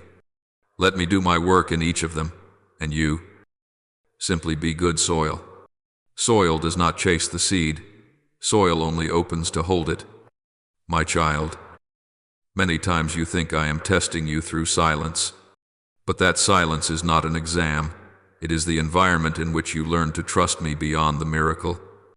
When I do what you could never imagine, I remind you that I can, but when I am quiet, I teach you that you do not need to know everything. Faith does not grow in the moments I answer clearly. Faith grows in the hours when I allow you to walk. And you still believe I walk with you. One day you will understand endurance without performance is the mark of a soul that has matured. There will be times when you feel misunderstood, when others dismiss the miracle you speak of as imagination. When they call your faith naive, you will want to respond, to explain, to convince. But I ask you, when roots are deep, does the tree need to explain why it stands against the wind? Let me defend my miracle. Let me explain it through your life itself, through changes others cannot deny, through steps so calm they have no origin except me. Do not become the manager of my appearance in the eyes of others. Simply be the gatekeeper through which I may enter. Therefore, my child, choose the small things. Choose a gentle word instead of a harsh one. Open your heart for 5 minutes of prayer, even when your mind is tired. Keep peace at the dinner table, even if the house has not yet changed. Add a small branch to the fire I have kindled. For the small things are not meaningless. They are the quiet heartbeat of the miracle that lives steadily within you. My child, there will be moments when you wish the transformation within your soul could be seen with the naked eye. Great enough to make others acknowledge it. Clear enough to serve as proof. You will plan to explain, to prove, to persuade. But I tell you, miracles are not born to be billboards. They are born to become rivers, nourishing life, shaping behavior, flowing into generations. Light has no duty to illuminate the streets before it warms the home. You are not called to show the world what I do. You are called to live it for the souls nearest to you, the ones I have entrusted to you as family. My child, like a lamp placed in a room, its light does not force anyone to step back or move forward. It simply exists. Whoever enters feels its warmth, sees that the corner of the wall is no longer dark, senses that they no longer have to fumble. The one standing outside cannot see it all, may not even know the light exists, but the one inside the house knows. Do not demand that everyone step in at the same time. Each soul will approach the light in its own rhythm. I do not need you to be a banner waved for me. I need you to be a home where the light is evenly present. For when people take shelter under that roof long enough, they will eventually realize, why is it different here than elsewhere, my child? I see the anxieties you speak only in your heart, that if you do not speak, they will not know, that if you do not assert yourself, they will doubt, that if you do not prove yourself, they will look down on you. But look again at how I work in Scripture. Streams of blessing seldom begin with thunder. They often start with a whisper. Abraham had only one promise. He did not have an entire nation walking behind him. Jacob held only a dream. He did not carry the architecture of a whole people. The seed does not cry out, I shall become a tree. It simply sinks beneath the soil. And that sinking is the strongest act of faith. My beloved child, some will not understand your gentle choices, why you do not argue, why you do not defend yourself, why you do not retaliate. They will call it weakness, cowardice, or meaningless silence. I do not command you to persuade them. I only tell you to stand still. For a moment will come that no one can avoid when they face their own trials, when their wisdom runs dry, when the noise they cling to collapses. Then they will remember the one who did not respond with storms, the one who preserved peace like moist soil, the one whose words flowed like steady water. They will return, not to praise you, but to seek me within your life. My child, do not grow restless when you do not see the hearts of your loved ones tremble at what I am doing. You are not the bell that awakens them. You are the window that lets the light in. I will awaken them in my hour, in ways they can bear. Some will need a gentle knock. Some will need sunlight streaming in. Some will need a long night before recognizing the road back. In all these ways, you are not an instrument of force. You are the cradle of my presence. A mother does not shake the child to make it sleep. She holds it in her steady breathing. Hold your family in the peace I have placed within you. My child, there is a moment in which many souls lose their miracle when they turn the miracle into material for display. They talk too much, argue too much, try too hard to persuade. And what I have done becomes a story to defend, not a life to sustain. But my child, what I give you does not need defense, it needs cultivation. When you hold the miracle like a quiet piece of earth, it grows roots. When you lift it before suspicious eyes, it becomes a target of attack. Choose the path of soil, not the stage. Nurture it with faithfulness, not with noise. My beloved child, you think the strongest testimony is the one that astonishes people. But I tell you, the strongest testimony is the one that guides your descendants. Outsiders may doubt, your relatives may not understand, but generations yet unborn will know they stand on a rock you built through each silent choice. They will not say, "Our ancestors did great things," but "Our ancestors were faithful," and that faithfulness will become the greatest miracle, a miracle that needs no proof, only a life lived. My child, there is a spiritual beauty you will see only after walking through many seasons, the beauty of someone who no longer needs emotional waves to believe me, no longer needs drums to follow me, no longer needs spotlights to know I am present. They are not those who speak much, nor those who carry blazing fire in every moment. They are the calm souls who hold their place, like a stone pillar that does not demand attention, yet keeps the roof from collapsing. When you enter community, you will realize the one who creates noise is not always the one who sustains the foundation, and the quiet one is not necessarily weak. I cultivate my pillars in the shadows, not on the stage. My child, do not despise endurance without emotion. The world praises those who are fervent, explosive, able to draw crowds, but I delight in souls who keep returning, even when no one cheers. They are not those who wait for favorable winds to set sail. They are those who raise their sails in the still night, relying only on the intuition I have planted in them. Many souls in your family will depend on such people. They may not find miracles in words, but they will find safety and steadiness.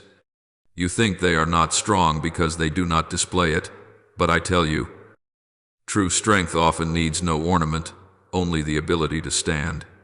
My beloved child, in community, I often use souls who have learned to live through seasons without emotion to steady those who have just stumbled.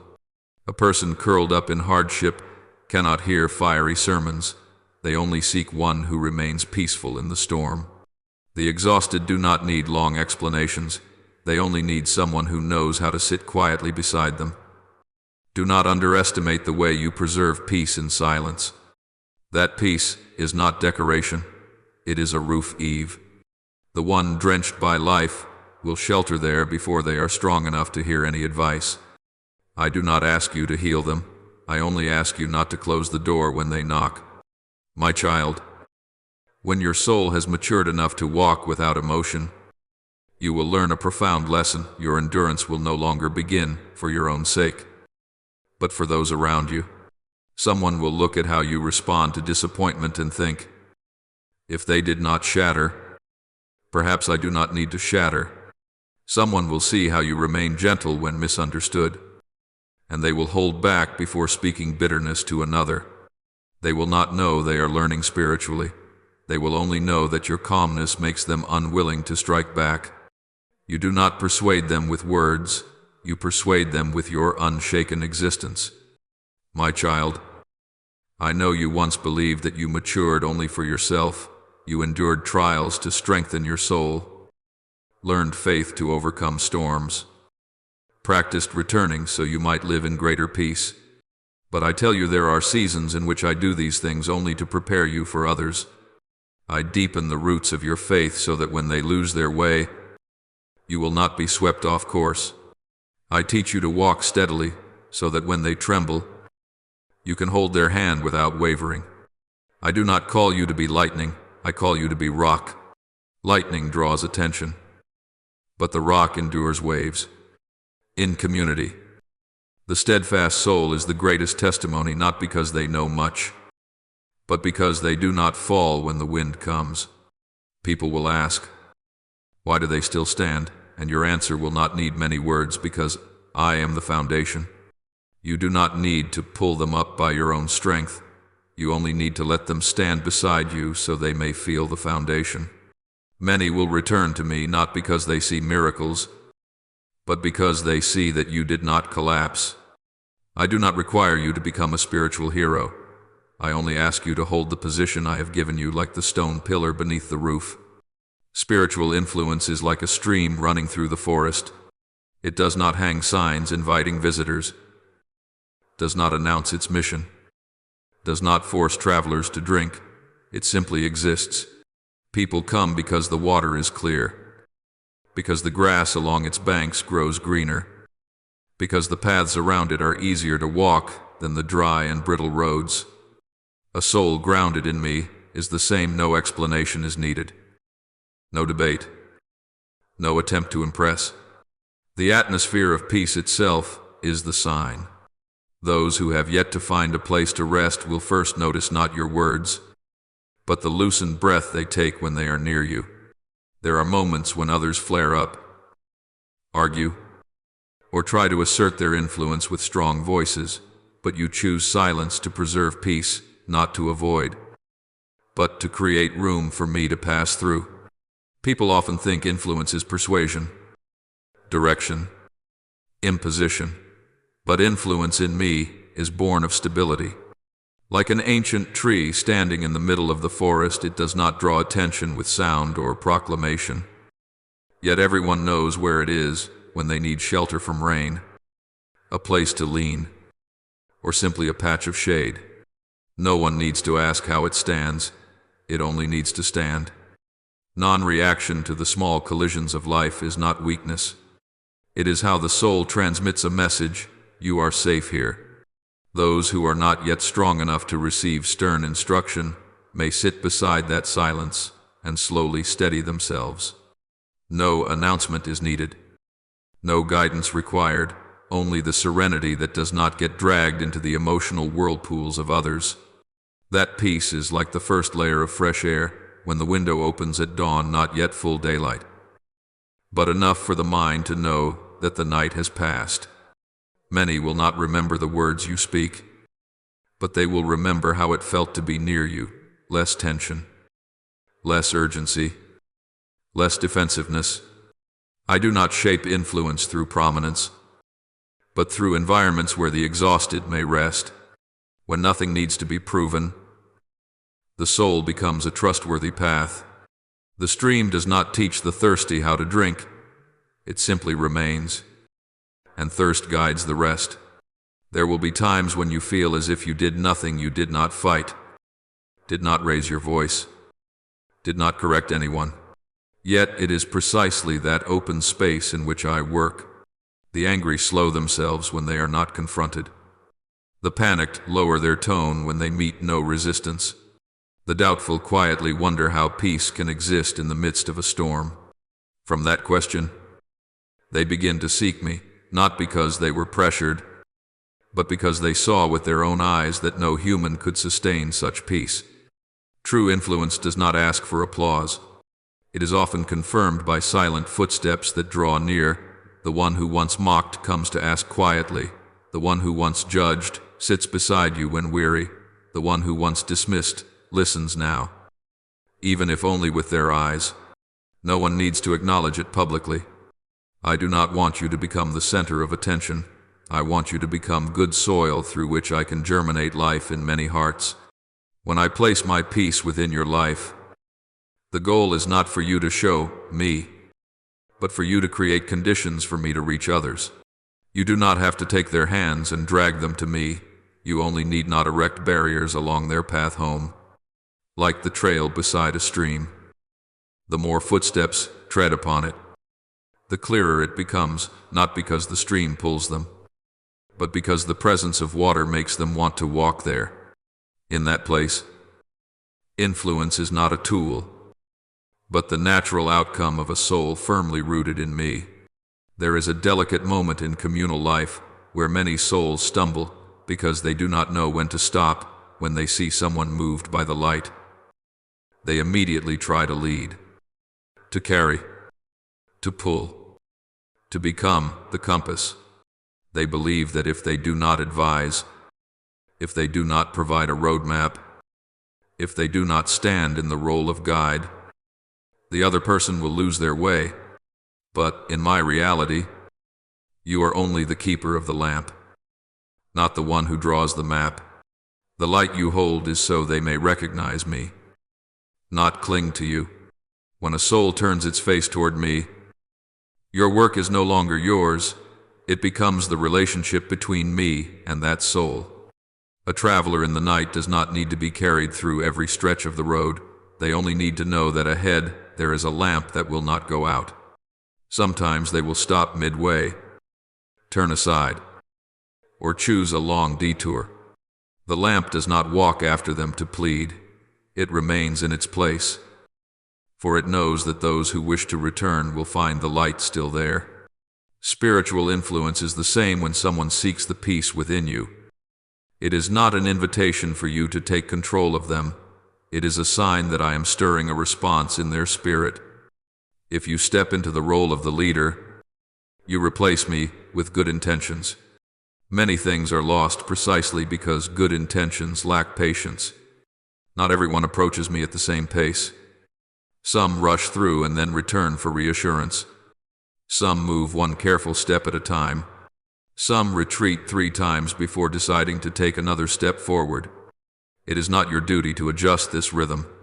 Your only task is to refrain from turning their return into your stage. When you try to speed them up, they will feel managed rather than invited. When you explain too much, your explanation will stand between them and my voice. At times, your silence is the timing I require so that my voice is not muffled by your impatience. There is a profound mark of maturity knowing when to let go, not because you are tired, but because you recognize that I have taken over. When a child has learned the direction, the father no longer leads by the hand, but walks beside them. Companionship is no longer guidance, but presence.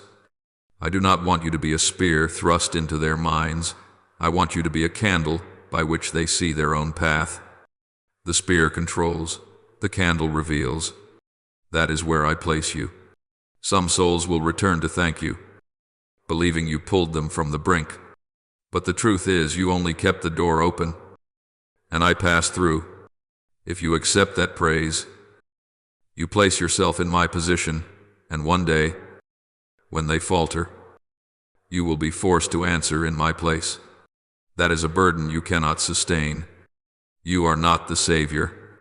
You are an invitation, an anchor point, a safe space through which they realize that I am calling them in my own voice, at my own pace. A lighthouse keeper does not wait for the ships to return to claim credit. He merely cleans the glass, tends the flame, and waits for the next night.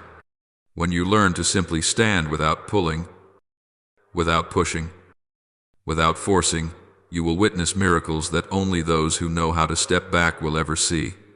I will speak to them in dreams where you have no involvement. I will awaken their memories through fragments long buried.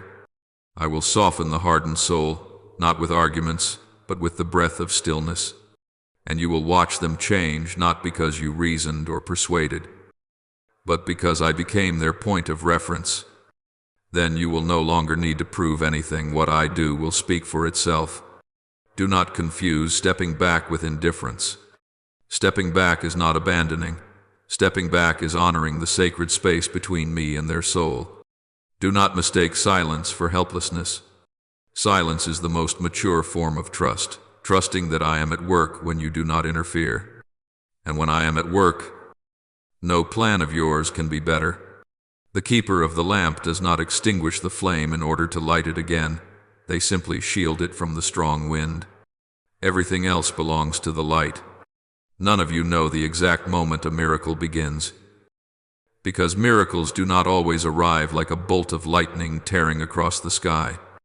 Many times they come like the first raindrop after a long drought, so small it seems insignificant, so gentle that the one standing under the eaves does not even notice. Yet that very drop is the signal the earth is opening. Roots are breathing, and a soul is stepping into a new chapter. Look back over the path you have just walked, not with eyes that crave dramatic moments, but with eyes that recognize my gentle answers in each ordinary rhythm. You have learned how to walk without stage lights, how to tend the lamp without applause, how to stand firm when waves of emotion have faded.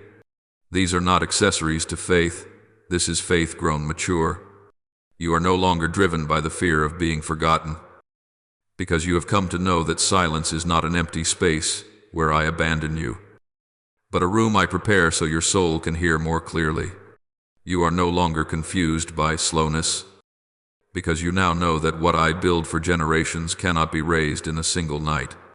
You no longer mistake greatness for display, because you have seen me place the bricks of destiny into quiet, steadfast hands that need no certificate. When the miracle is no longer something you chase, but something you live with, you have stepped into the depth I have always desired for you. When you look at your family, do not look for instant results. I do not plant roots in new soil just to pick fruit today. The souls around you may not have changed yet, or they may change and then slip back into old habits, or they may need a long time to realize that what they long for does not come from their own strength. Hold your position as you have learned, not as a guide who must lead the way, not as a prosecutor who must prove, but as a keeper of the open door. A door does not need to shout to invite someone in. It only needs not to close when a tired hand knocks upon it. In my design, quiet perseverance always goes before visible transformation. One day, those who once did not understand will return with very small questions. But how? Why do I feel like I can breathe easier when I'm near you? Why aren't you swept up in our storms? You will not need to answer with arguments. Only with a simple confession. I keep believing when I cannot see. In that moment, their souls will encounter me, not because you were strong enough, but because you were still enough. And when I step into their lives, you do not need to stand in the middle. For the miracle between me and them does not need a witness to legitimize it. It will speak for itself through the change within them. Carry this rest with you as you go on. You do not create the miracle. You do not maintain the miracle. You do not protect the miracle. You simply remain within the space I create, like one who tends the fire, like a stream running through the forest, like a small lamp placed in a room. The rest belongs to me, and I never abandon what I have begun. Now pray like this: Lord, please teach me to cherish the small miracles you sow into my life. When I am easily swept up by haste, help me to recognize the value of every quiet movement you are making. Help me to see each change not as mere luck, but as a sign that you are opening a new story through me and my family. Lord, please give me a tender heart so that I will know how to return to you, even if it is only a very small step. I often think that I must be perfect, strong enough, and clean enough before I can come to you. But please remind me that you are only waiting for a single sliver of light to step through. Lead me back to simplicity, where the soul no longer seeks worthiness, but seeks only you. Lord, please make the soil of my heart soft, like the ground after a gentle rain. Set me free from impulsive reactions, from stubbornness, and from the fear of being misunderstood. When I stand in the middle of tension, grant me your peace so that I may know when to keep silent. And let that very silence become the place where your seed begins to sprout. Lord, help me not to wait for dazzling signs in order to believe. Open my eyes so I may see that miracles often begin in the ordinary, a small apology, a moment of yielding, a single breath that chooses to step back. May I never belittle quiet steps, for it is right there that your story is being woven. Lord, let my response become good soil. When I choose kindness instead of arguments, gentleness instead of criticism, please let seeds of peace be sown into my household. Help me remember that what I do does not only affect a single day, but can nourish many generations. Lord, deliver me from the obsession that miracles are only for those who are better. Remove from my mind all comparisons, all inferiority, and all harsh judgments against myself. Remind me that you do not love me because I am perfect, but because I belong to you. Lord, teach me to open my heart like the woman of Nazareth, not seeking victory, not chasing glory, not longing for human admiration, only longing to fully embrace your word. Give me the courage to say, "Let it be done to me according to your will," even when I cannot yet see the road ahead. Lord, help me not to turn miracles into medals to display or shields to protect my ego. Help me understand that everything you do in my life carries generational meaning. When I am healed, may that healing flow through me like a river to those I love. Lord, heal my mind from the fear of not enough. I often think that if I do not control everything, I will fail. But you teach me that miracles do not come from control, but from openness. Help me to know how to let go at the right time so that you can lead me on. Lord, transform the way I wait. Do not let me look for miracles only as solutions to my immediate problems, but open my eyes to see that every time you intervene, a new chapter begins. Teach me to receive each page with peace and gratitude. Lord, teach me to become a keeper of the door, not one who bolts it shut out of fear, but one who leaves it ajar out of trust. Grant me humility to admit that I cannot change everything on my own, yet boldness to invite you in. May every door in my life always have a crack of light reserved for you. Lord, let my response become a legacy. When I choose love over bitterness, quiet over winning the argument, may those decisions be engraved like seeds for the generations to come. Let me be not only a recipient of blessing, but a path opener for your quiet, enduring miracles to stretch across my whole lineage. I offer this prayer in the holy name of Jesus Christ. Amen. Don't forget to subscribe and turn on notifications so that together we can build a strong, growing community of faith.